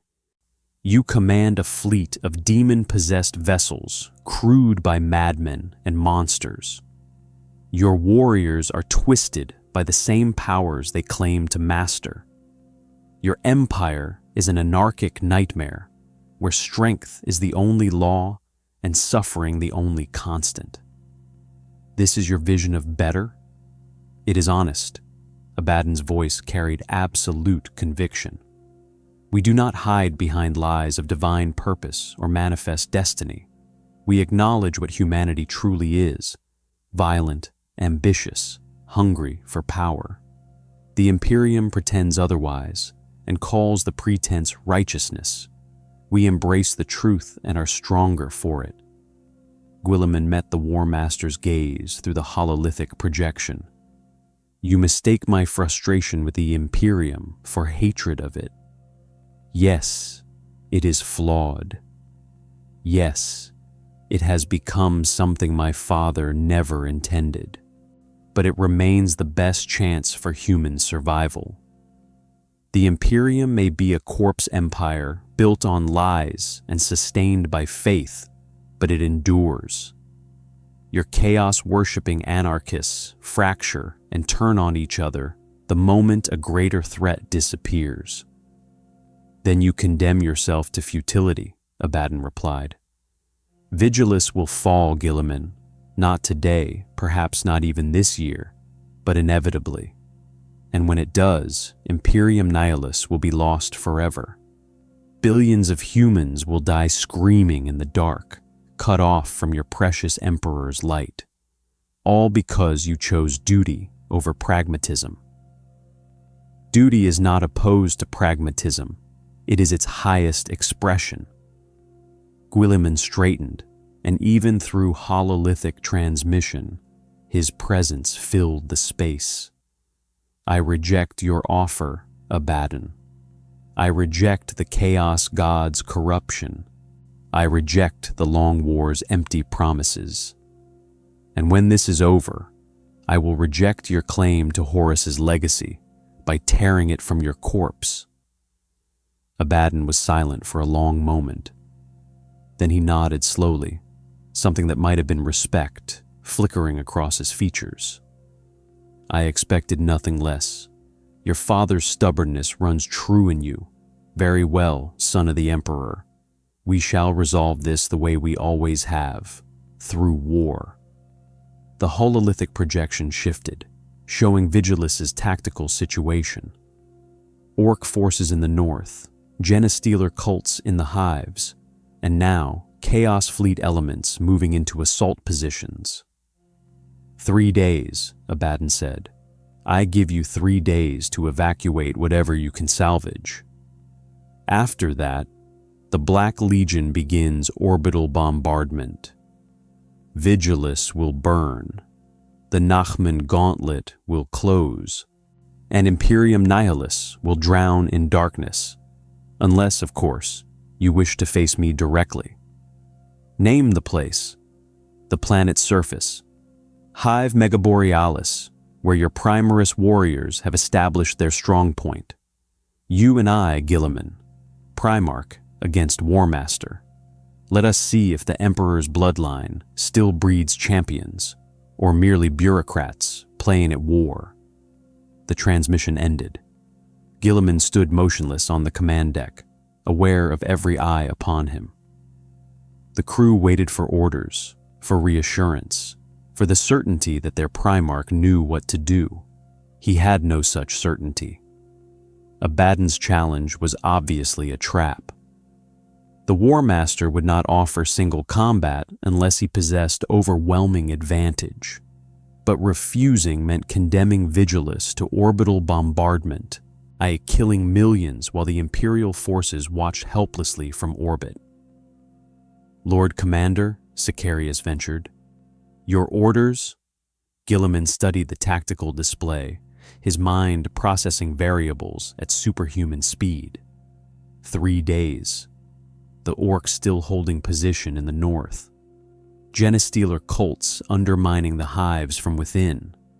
Chaos forces preparing for assault.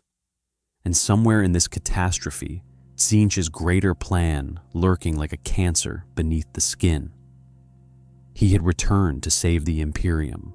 But what if the Imperium could not be saved? What if every victory was merely delaying inevitable defeat? What if Abaddon was right, and the only rational choice was to let the rotting edifice collapse? No. He rejected that nihilism. The Imperium deserved better than manage decline into damnation. "Signal all fleet elements," Guilliman ordered. "Full combat deployment. We're going to relieve Vigilus's ground forces and establish orbital superiority." "And Abaddon's challenge?" Greyfax asked. Guilliman drew the Emperor's sword, its blade igniting with golden fire that pushed back the command deck shadows. "I accept." The drop pod screamed through Vigilus's polluted atmosphere like a falling star, its heat shields glowing white-hot from atmospheric friction. Inside, Guilliman stood maglocked to the deck, surrounded by 10 Victrix Guard, his personal honor guard, each a Primaris warrior of exceptional skill. The pod's interior shook with enough force to pulverize baseline humans, but the transhuman warriors remained steady, weapons ready. 30 seconds to impact, the pod's machine spirit announced in binaric cant. Guilliman reviewed the tactical data streaming to his helmet display. Hive Mega Borealis sprawled below, a city of 60 billion souls compressed into vertical kilometers of habitation, factories, and infrastructure. Lord Calgar had established a defensive perimeter in the Hive's eastern district, using the dense urban terrain to negate the Orks' numerical advantage. Primaris forces held a roughly circular zone 3 kilometers in diameter, surrounded on all sides by hostile forces. It was into this cauldron that Guilliman descended. The drop pod hit with earth-shaking impact, its retro thrusters firing milliseconds before contact to arrest terminal velocity. Hatches blew outward, and Guilliman emerged into a war zone that would have driven baseline humans instantly mad. The noise was apocalyptic. Bolter fire, roaring orcs, screaming civilians, collapsing buildings, and above it all, the deep bass thunder of orbital bombardment striking the Hive's outer regions. The air tasted of promethium, blood, and the acrid chemical stench of Ork weaponry. "Lord Commander on sight," Captain Sicarius's voice cut through the Voxnet. "Shall all units rally to the Primarch's position?" Guilliman had landed deliberately in contested territory. A plaza that had once been a commercial district, now transformed into a killing ground. Ork bodies littered the rubble-strewn space, alongside the broken ceramite of fallen space marines.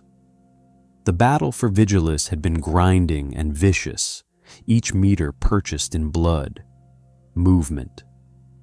Guilliman's enhanced senses detected it before conscious thought registered. Orks charging from a collapsed building's ruins. Dozens of them, bellowing war cries in their brutal language, crude weapons raised. The Emperor's sword sang as it cleared its scabbard, golden fire erupting along the blade's length. Guilliman moved with the terrible grace that only a Primarch possessed, his superhuman speed making the charging orcs seem frozen in comparison. The first greenskin died before it completed its battle cry, bisected from shoulder to hip by a blow that sheared through orcish physiology and crude armor alike. The second and third fell to backhanded strikes that scattered their remains across the plaza. The Victrix Guard opened fire, their bolt rifles painting the air with armor-piercing death. In 30 seconds, silence returned. 47 orcs lay dead or dying, their crude ambush shattered against Primarch-forged ceramite and transhuman fury. "Secure the perimeter," Guilliman ordered, scanning the surrounding ruins. "Where is Lord Calgar?" "Command post, 2 kilometers north." Sicarius appeared from a side street, his armor painted with Xeno's blood. "The Ultramarines hold the Sanctum Imperialis Cathedral. It provides elevated firing positions and structural integrity. But my lord, you should not have descended alone. The tactical situation is desperate," Guilliman finished, "which is precisely why I came. Soldiers need to see their commanders willing to share their risks." They moved through the hive's ruins at a tactical pace, the Victrix Guard forming a protective cordon around their Primarch. The devastation was comprehensive. Entire city blocks reduced to rubble, fires burning unchecked, corpses piled in streets where civilian evacuation had failed. This was what war looked like when measured in human cost rather than strategic abstractions. Guilliman had seen it 1,000 times across 2 centuries of campaigning. It never became easier to witness. The Sanctum Imperialis Cathedral rose from the destruction like a defiant fist, a massive structure of reinforced rockcrete and blessed stone, its Gothic architecture somehow surviving the siege intact. Ultramarines in Primaris plate manned firing positions in the upper galleries, their bolt rifles providing covering fire for ground elements engaging orc forces 3 blocks distant. Marneus Calgar waited in the cathedral's nave, which had been converted into a field command post. The chapter master of the Ultramarines bore fresh battle damage, his armor's left pauldron cracked, his helmet's vox grill partially sheared away. But he stood tall, reviewing tactical data with the calm professionalism that had made him legendary. "Lord Guilliman," Calgar saluted, fist to chest. "Your arrival is timely. The situation deteriorates by the hour." "Report." Calgar activated the hololithic projector, displaying Hive Megaborealis in 3-dimensional detail. Red zones marked orc-controlled territory, nearly 70% of the hive. Blue zones showed Imperial positions, a shrinking archipelago of resistance surrounded by hostile forces. Purple zones indicated Genestealer Cult activity, still spreading through the underhive, despite Primaris interdiction efforts. "We have fought them to a standstill in the eastern quarter," Calgar explained. "But our ammunition reserves are at 38%. Casualties among Primaris forces stand at 22%, with another 15% combat degraded from wounds. The local PDF forces have effectively collapsed. Those that haven't fled have been infiltrated by cult agents. And the orcs. They dig in rather than press their advantage. Unusual behavior for greenskins, suggesting external coordination. My intelligence officers believe Gazgul himself commands from a fortress rock designated Target Ultima, positioned 20 kilometers north. But we lack the resources for an assault on such a hardened position. Guilliman studied the tactical display, his enhanced mind cataloging dozens of variables. The situation was worse than his initial assessment.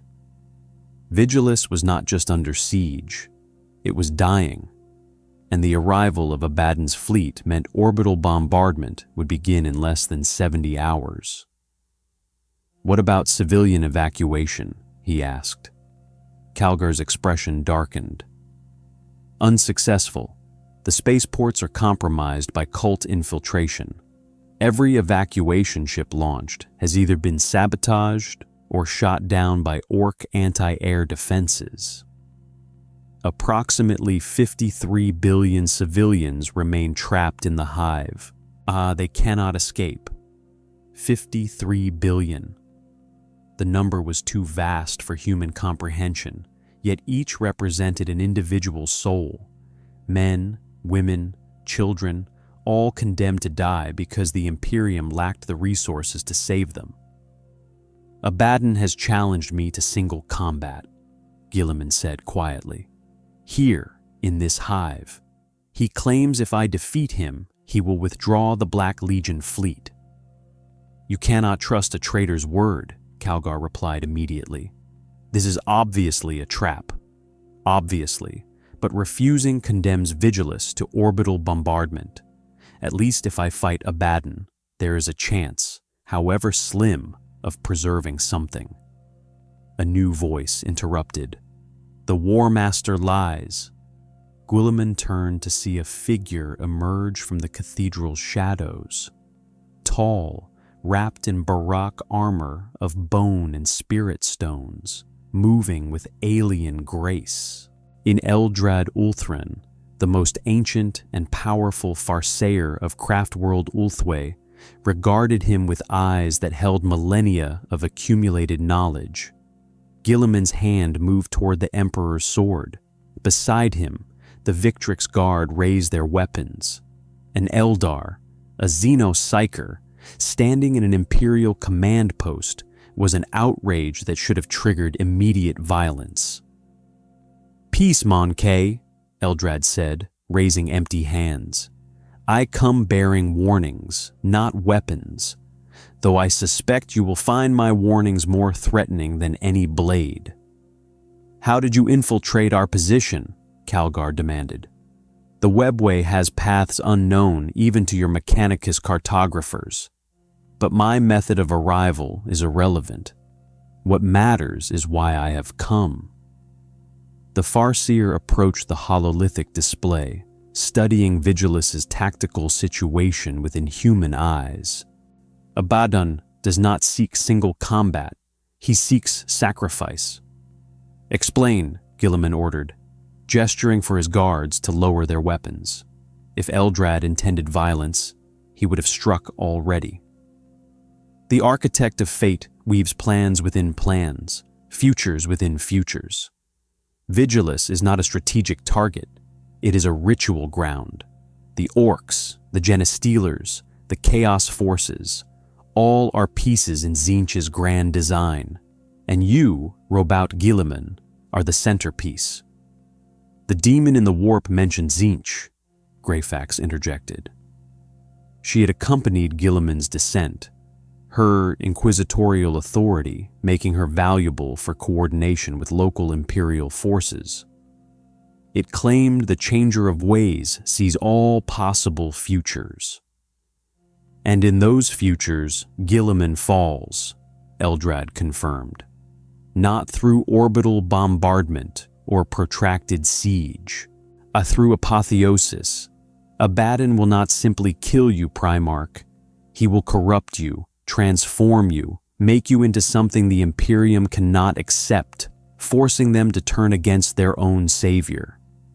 Guilliman felt cold certainty settle over him. "A demon Primarch."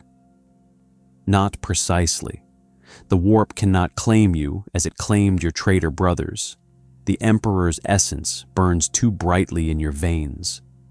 But Abaddon possesses an artifact recovered from the depths of the Eye of Terror. The blade of the War Master, forged from Horus's broken soul.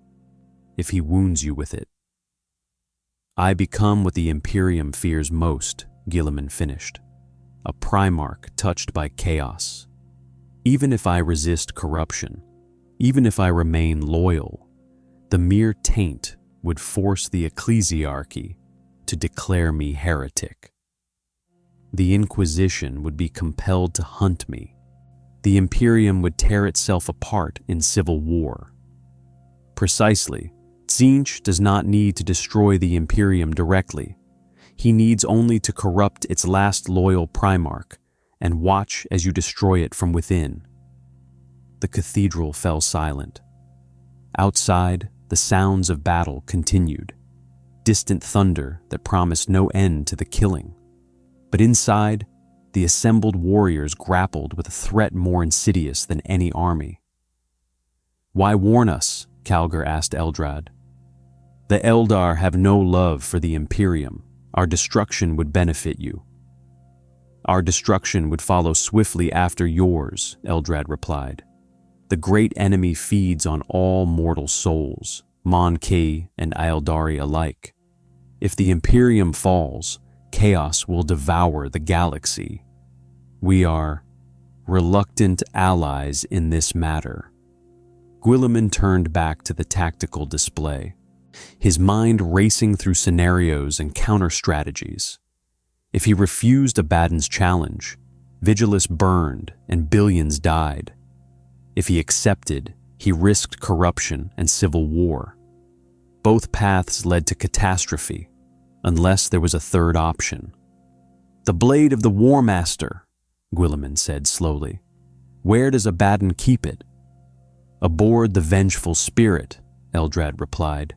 "Hidden in Horus's former sanctum, warded by sorceries and guarded by Chaos Space Marines sworn to die defending it." "Then we steal it." Guilliman met the Farseer's gaze.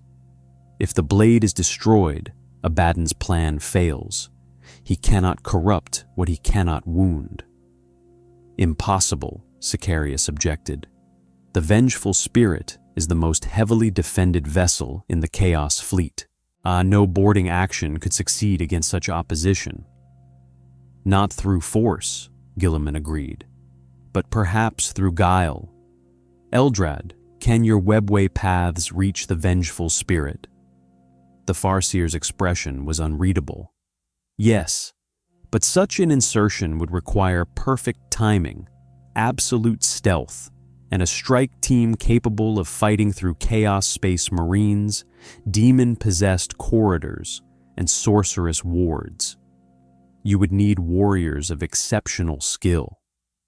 "I have them," Guilliman gestured to the Victrix Guard. Primaris Marines trained specifically for high-risk operations, led by a Primarch who has walked the webway before. "You risk everything on this gambit," Eldrad warned. "If you fail, Vigilus still falls. If you succeed but Abaddon realizes his blade is gone, he may simply begin orbital bombardment immediately. Then we don't let him realize until it's too late." Guilliman turned to Calgar. "You will command the defense in my absence. Hold this position for 48 hours. Make Abaddon believe I'm still here, preparing for our duel." "And if you don't return?" Calgar asked quietly. Guilliman drew the Emperor's sword, its golden flames reflecting in the chapter master's eyes. "Then you evacuate whatever you can and let Vigilus burn. The Imperium cannot afford to lose both a Primarch and a keystone world." He sheathed the blade, decision made. "Assemble the strike team. We leave within the hour." The webway was agony made manifest. Guilliman had walked these corridors once before, during the desperate flight from Macraga following his resurrection.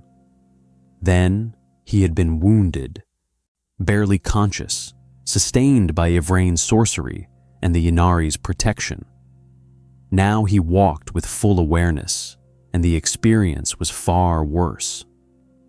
The ancient Eldari pathways writhed around him like living things, crystalline tunnels that shifted perspective with each step, gravity that pulled in directions human physiology was never designed to comprehend, colors that existed outside baseline human perception. The webway was not meant for Mon-Ki, and it rejected their presence with every tortured meter. Behind Guilliman, the strike team moved in disciplined silence. 20 Victrix Guard, each a veteran of the Indomitus Crusade. Captain Sicarius refusing to be left behind. Inquisitor Greyfax, her psychic wards providing marginal protection against the webway's reality distortions.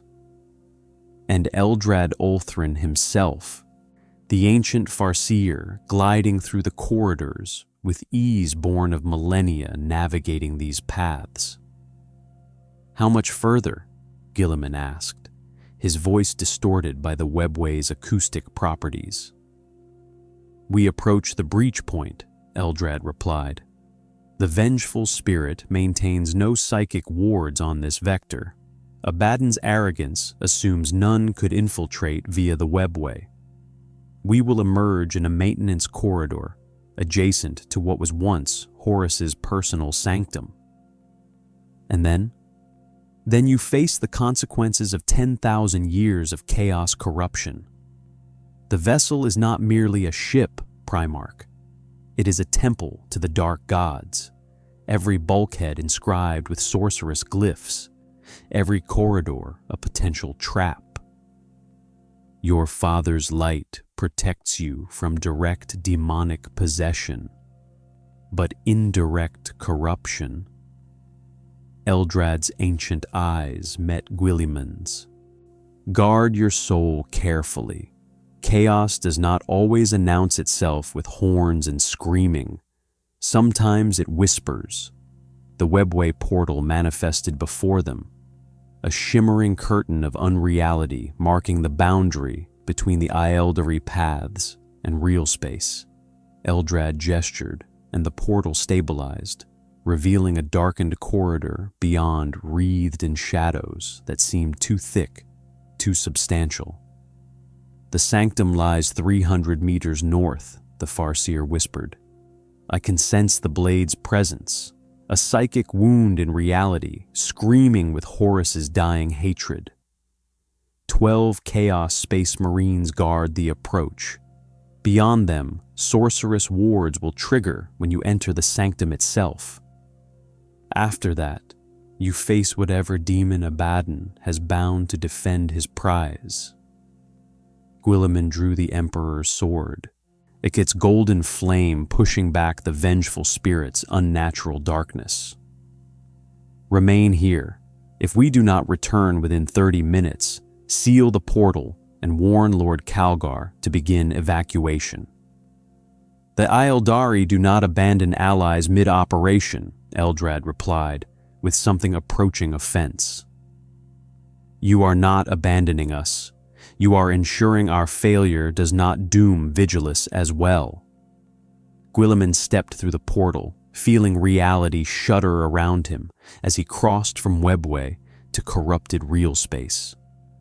"This is my burden, Farseer, not yours." The vengeful spirit stank of old blood and newer blasphemies. The corridor's walls were not metal, but something organic, pulsing with rhythms that suggested heartbeats.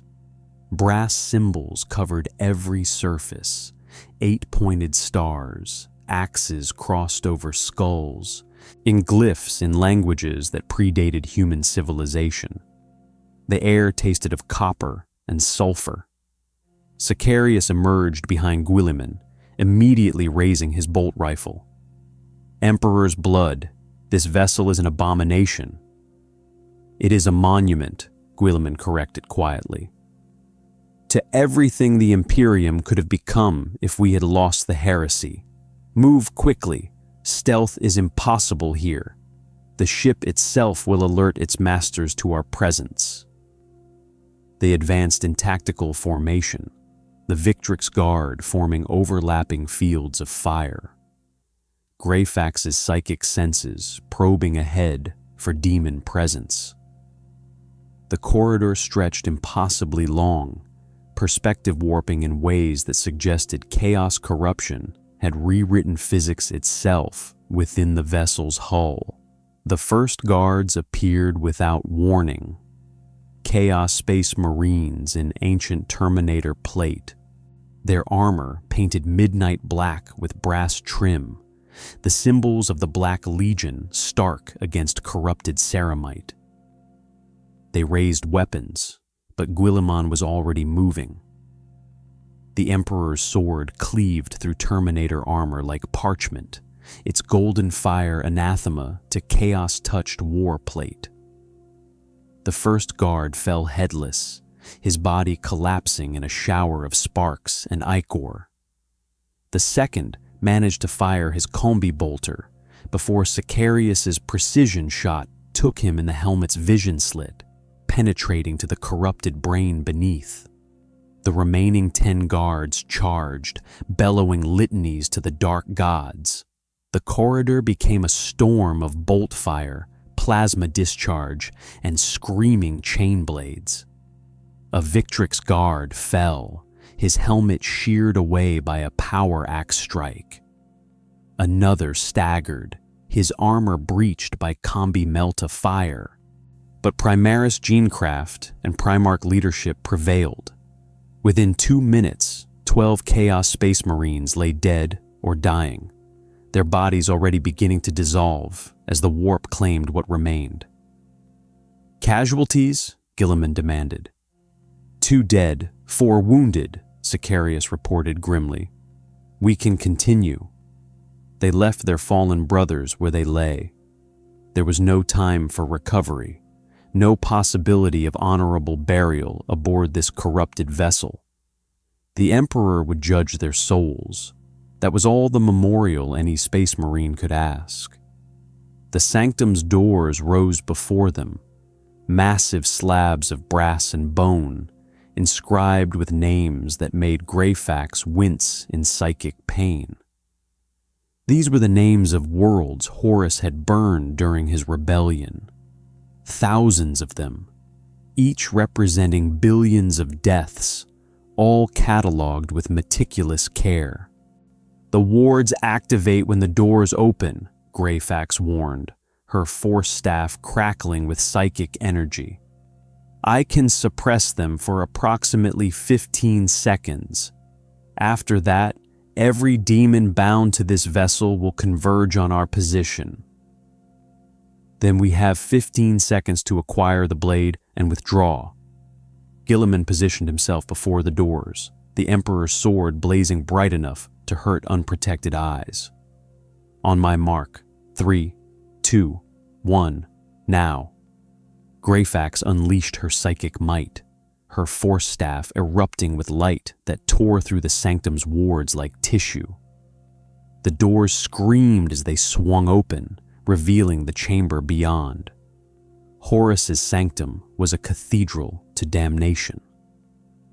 The ceiling soared 30 meters high, supported by pillars carved from what appeared to be petrified bone.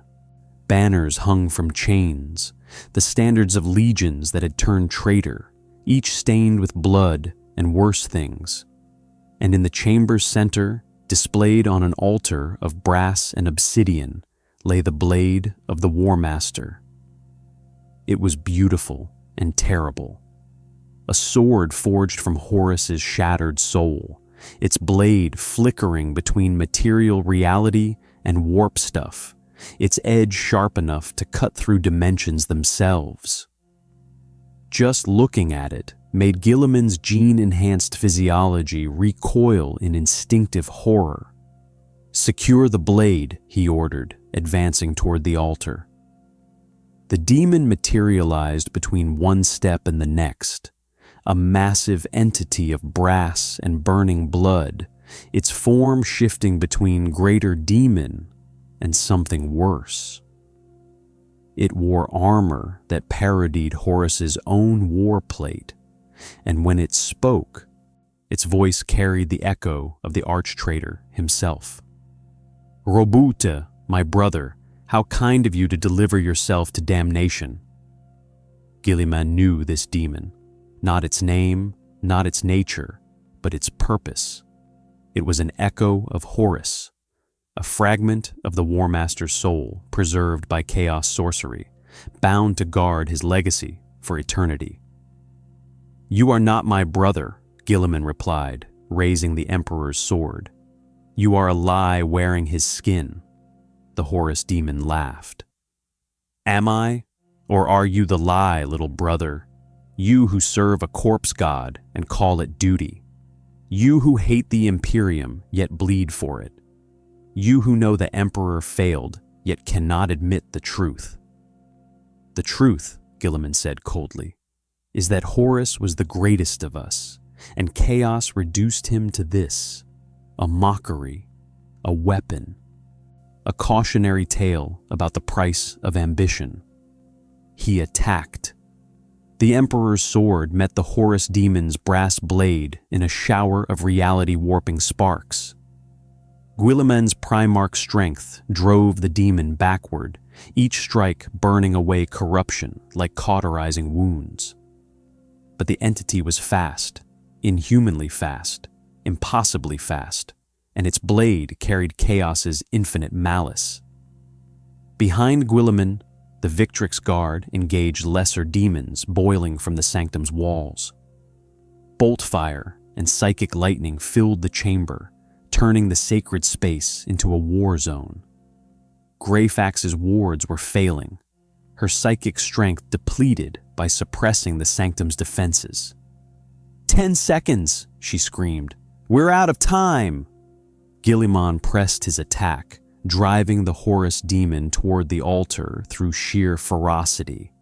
The entity laughed even as it retreated, its brass blade parrying strikes that would have shattered tank armor. "You cannot win, Roboute. The blade is bound to me. Touch it, and you touch chaos itself. Your father's protection means nothing against Horus's hatred." Perhaps that was true. Perhaps the blade would corrupt anyone who grasped it, Primarch or not. But Guilliman had not come this far to fail. He feinted left, drawing the demon's guard out of position, then reversed his strike with superhuman speed. The Emperor's sword carved through the entity's brass armor, burning a line of golden fire across its chest. The demon howled, staggering backward, and Sicarius lunged past Guilliman, his power fist crackling with energy, and seized the blade of the War Master. "No!" Guilliman shouted. Too late. Sicarius grasped the corrupted blade, and his scream echoed through the sanctum like a physical force. Chaos energy erupted from the weapon, pouring into the captain's body, seeking purchase in his soul.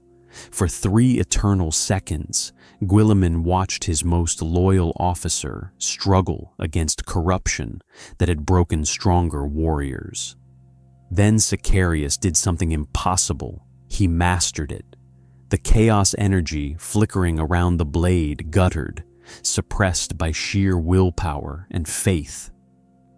Sicarius stood trembling, his armor cracked from psychic stress, blood leaking from his helmet's seals. But he held the blade, and it did not hold him. "My lord," he gasped, "take it, quickly. I cannot hold this much longer."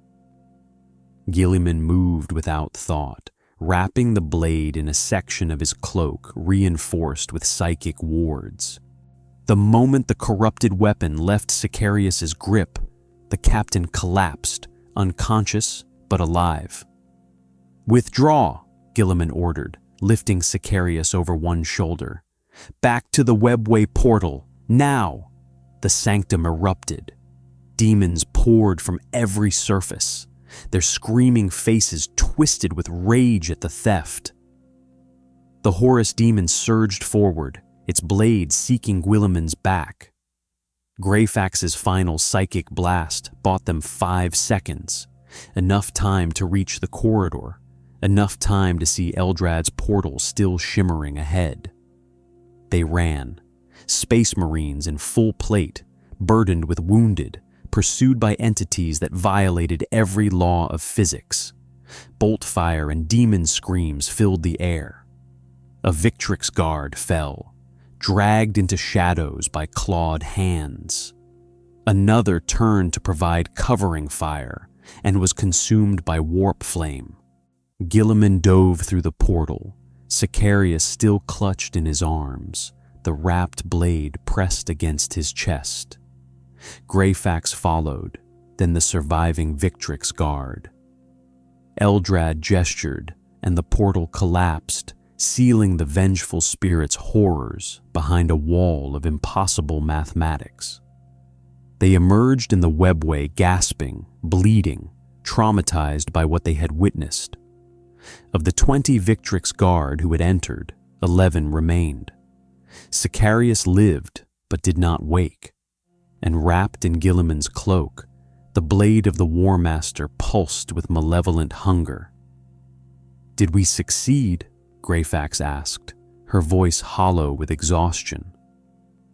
Guilliman looked down at the blade in his hands, the weapon meant to corrupt him, now captured but not destroyed. Holding it felt like grasping naked hate. "We have the blade," he replied. "But the cost," Eldrad's expression was grim. "The cost is always high when opposing the great enemy. The question is whether the price paid was worth the victory won." Guilliman had no answer. He could only hope that Sicarius's sacrifice and the deaths of 9 Victrix guard would prove sufficient to save Vigilus. And in the dark corners of his mind, doubt whispered, what if it wasn't? The confrontation happened at dawn. Guilliman stood in the ruins of Hive Megaborealis' central plaza, the captured blade of the War Master secured in a stasis field at his feet. Around him, the devastation of 3 weeks' siege spread like a wound across the Hive. Collapsed spires, burning districts, streets choked with the dead. The Imperium had paid in blood for every meter of ground, and the bill was not yet settled. Across the plaza, Abaddon the Despoiler emerged from the morning haze like a nightmare given form. His Terminator armor bore the scars of 10,000 years of war, each mark a battle won, each trophy a chapter destroyed. The War Master of Chaos moved with predatory grace despite his massive frame, flanked by Chaos Space Marines in ancient plate. Between them, the no man's land stretched empty, a killing ground where 2 demigods would determine the fate of billions. "You stole from me," Abaddon called across the distance, his voice amplified by corrupted Vox systems. "The blade was mine by right of conquest. You have violated the terms of our duel." "There were no terms," Guilliman replied, his own voice carrying across the ruined plaza through enhanced Primarch lungs. "Only your attempt at manipulation. You wanted to corrupt me with Horus's hatred, transform me into a weapon against the Imperium. I denied you that victory." Abaddon's laughter echoed off broken buildings. "Did you? The blade still exists, Guilliman. Merely possessing it brings corruption. Even now, wrapped in your pathetic wards, it whispers to you. Horus's dying thoughts, his final hatreds, all pouring into your transhuman mind. How long before you succumb? How long before the Imperium's last loyal Primarch becomes its greatest threat?" Guilliman felt the truth in those words. Even contained, even sealed, the blade exerted pressure on his consciousness.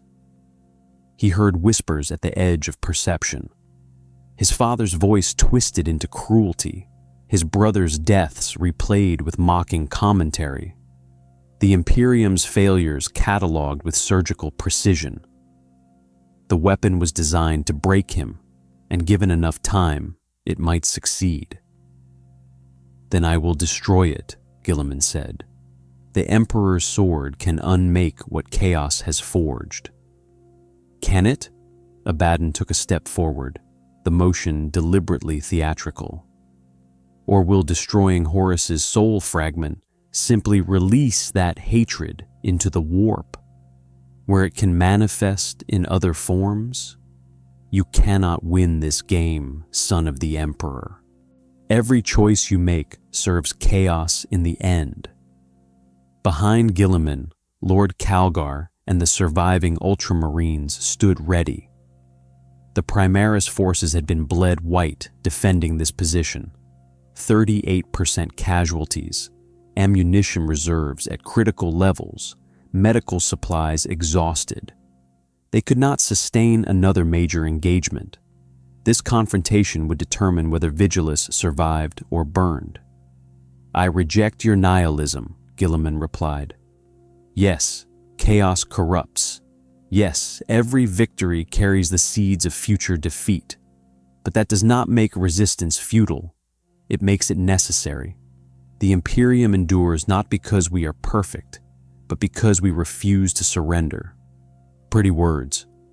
Abaddon drew his blade, the massive talon of Horus crackling with warp energy, each claw capable of tearing through Terminator plate. But words won't save Vigilus. Only strength matters.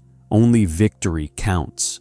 And you, brother killer, are about to learn what 10,000 years of war has taught me. He charged. Abaddon crossed the 100 meters, separating them in seconds, his Terminator armor's enhanced servos driving him forward with shocking speed. The talon of Horus descended in an overhead strike meant to cleave Guilliman from crown to groin, carrying the weight of the arch-traitor's legacy and the War Master's infinite malice. Guilliman met it with the Emperor's sword. The weapons collided in an explosion of golden fire and warp lightning.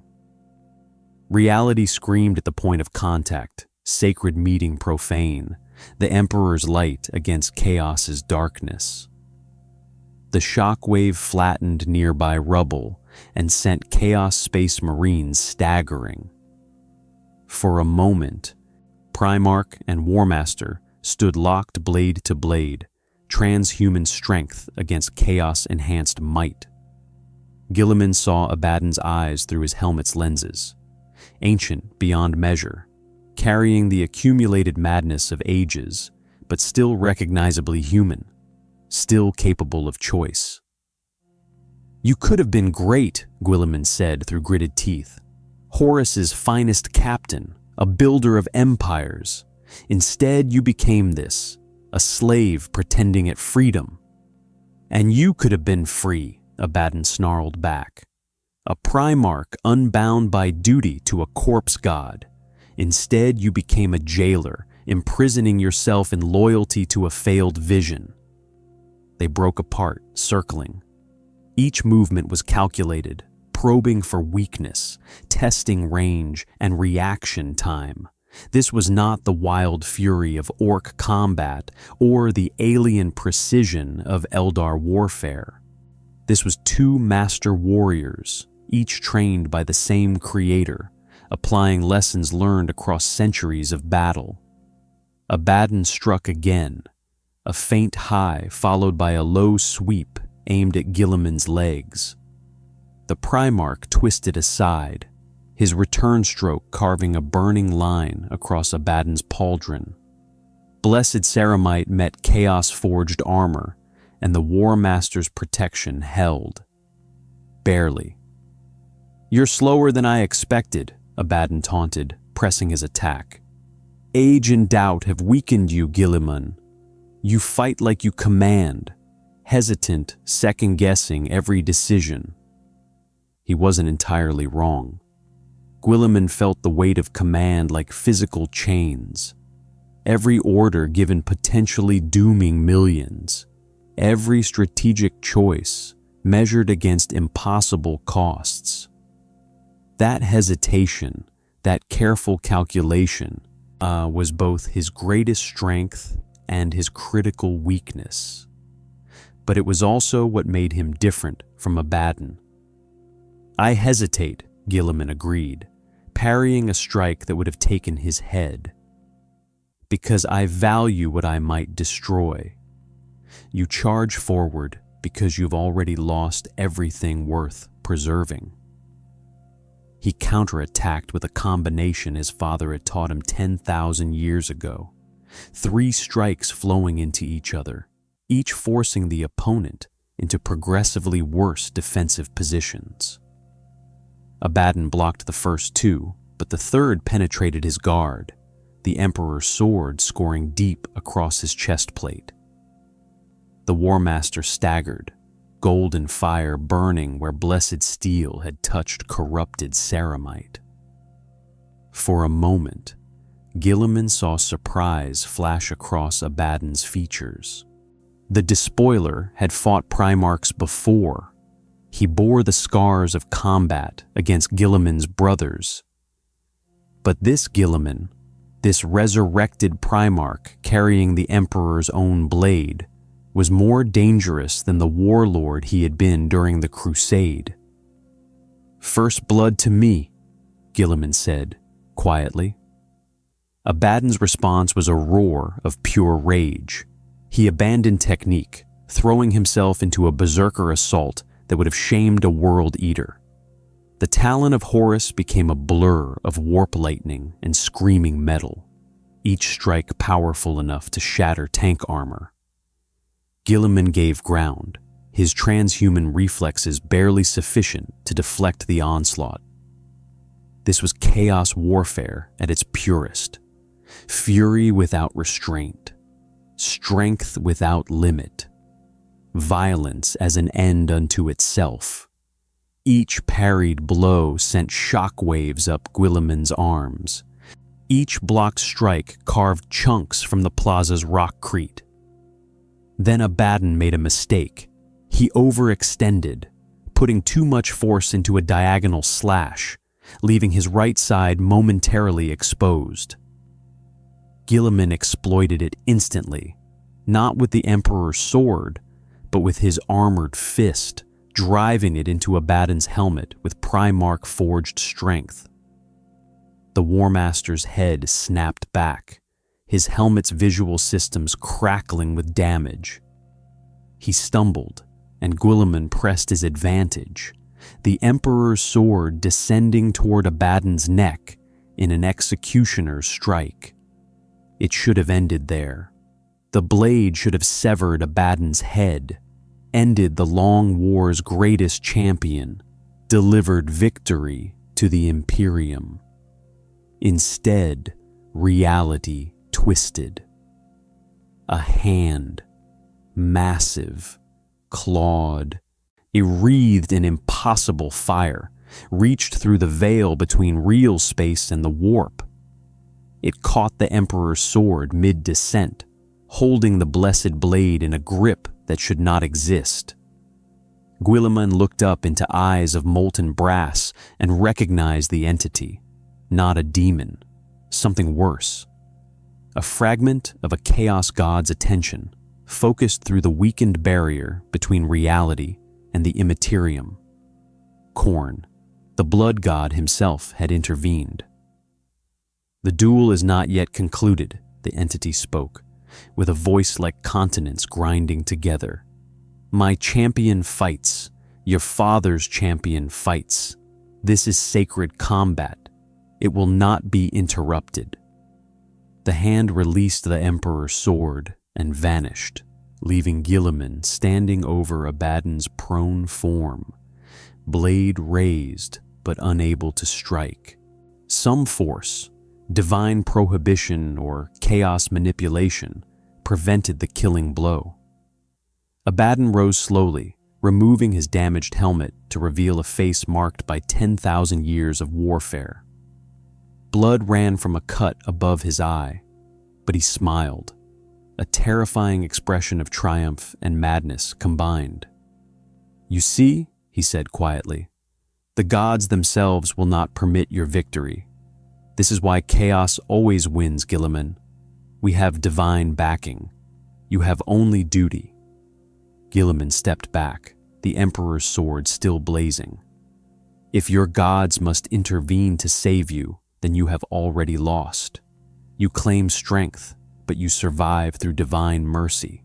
That is not victory, that is cowardice." The plaza fell silent. Even the distant sounds of battle seemed to pause, as if the entire war waited to see how Abaddon would respond to such an accusation. The War Master's smile faded. "You want to test that theory? Very well. Withdraw your forces from Vigilus. Evacuate whatever you can save. I will give you 72 hours. After that, this world burns, the Nachman gauntlet closes, and Imperium Nihilus drowns in darkness. Unless you wish to continue our duel and see if Khorne intervenes again." It was a trap, obviously. Accepting the withdrawal meant abandoning Vigilus and 50 billion souls. Continuing the duel risked another divine intervention or simple exhaustion. Guilliman was wounded, his armor damaged, his strength depleted from the raid on the vengeful spirit. But there was a third option. "I counteroffer," Guilliman said, "the blade of the War Master for 72 hours of ceasefire. You want Horus's soul returned? Prove you can honor an agreement. Hold your forces for 3 days. Allow civilian evacuation. Then, when the innocents are safe, we settle this. You and I, no divine intervention, no armies, just the legacy of 2 ideologies." Abaddon stared at him, genuine surprise flickering across scarred features. "You would trade the blade? The weapon that could destroy you?" "It could also destroy the Imperium if I keep it," Guilliman replied.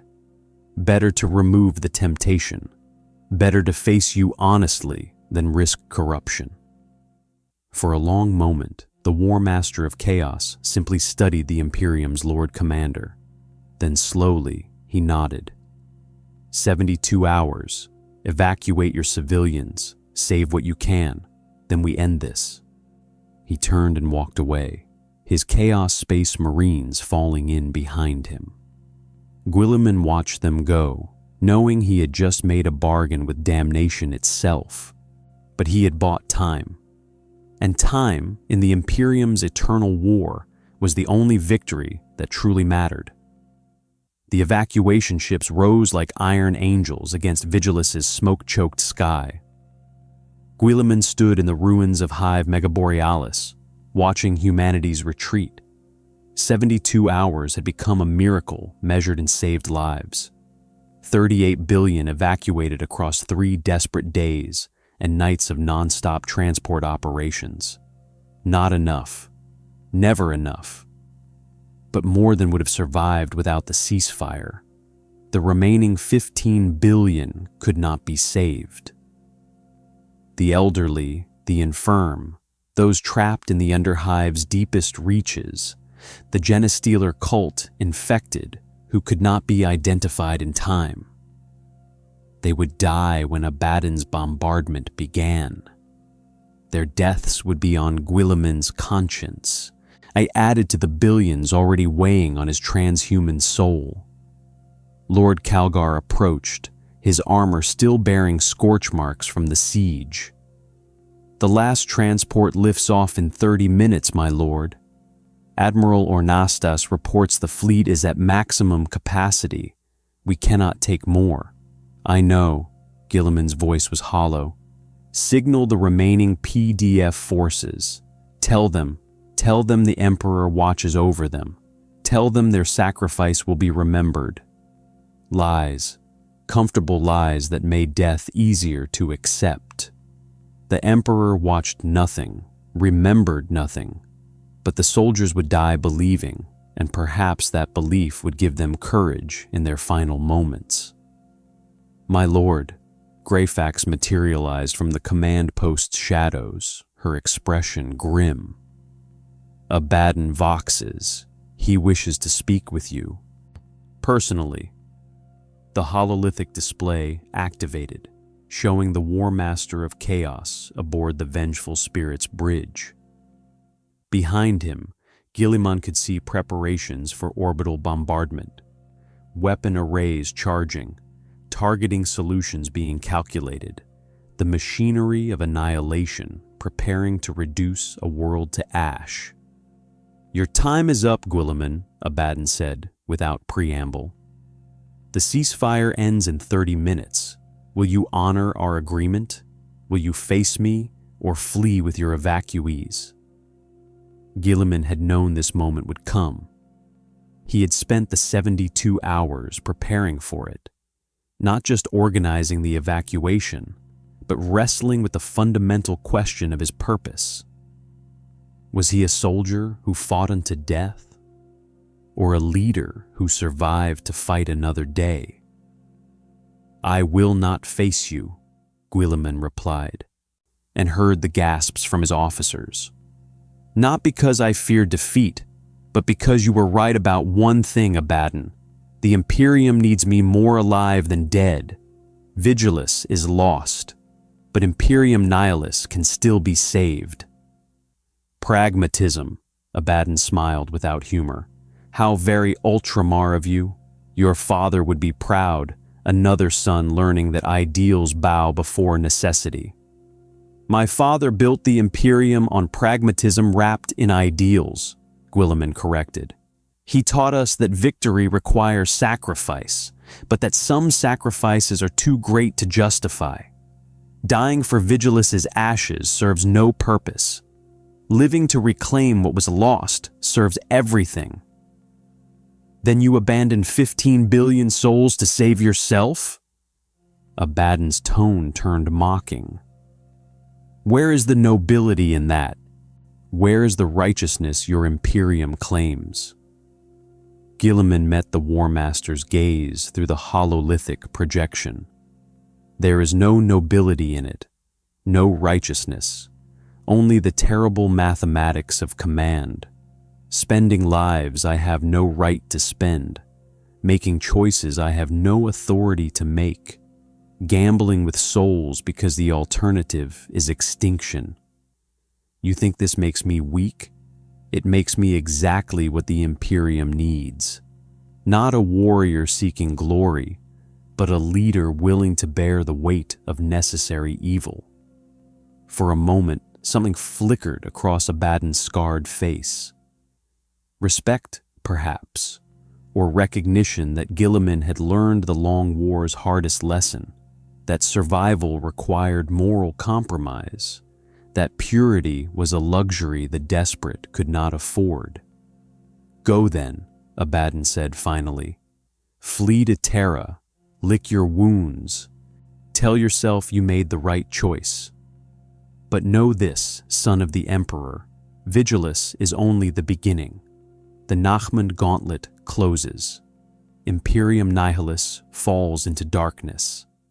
And when every world beyond the Great Rift has been claimed by chaos, when your precious Imperium is reduced to a shrinking island of light surrounded by infinite night, we will come for Terra itself." "Then I will be waiting," Guilliman replied. "And when you come, you will face an Imperium reformed, reinforced, and ready.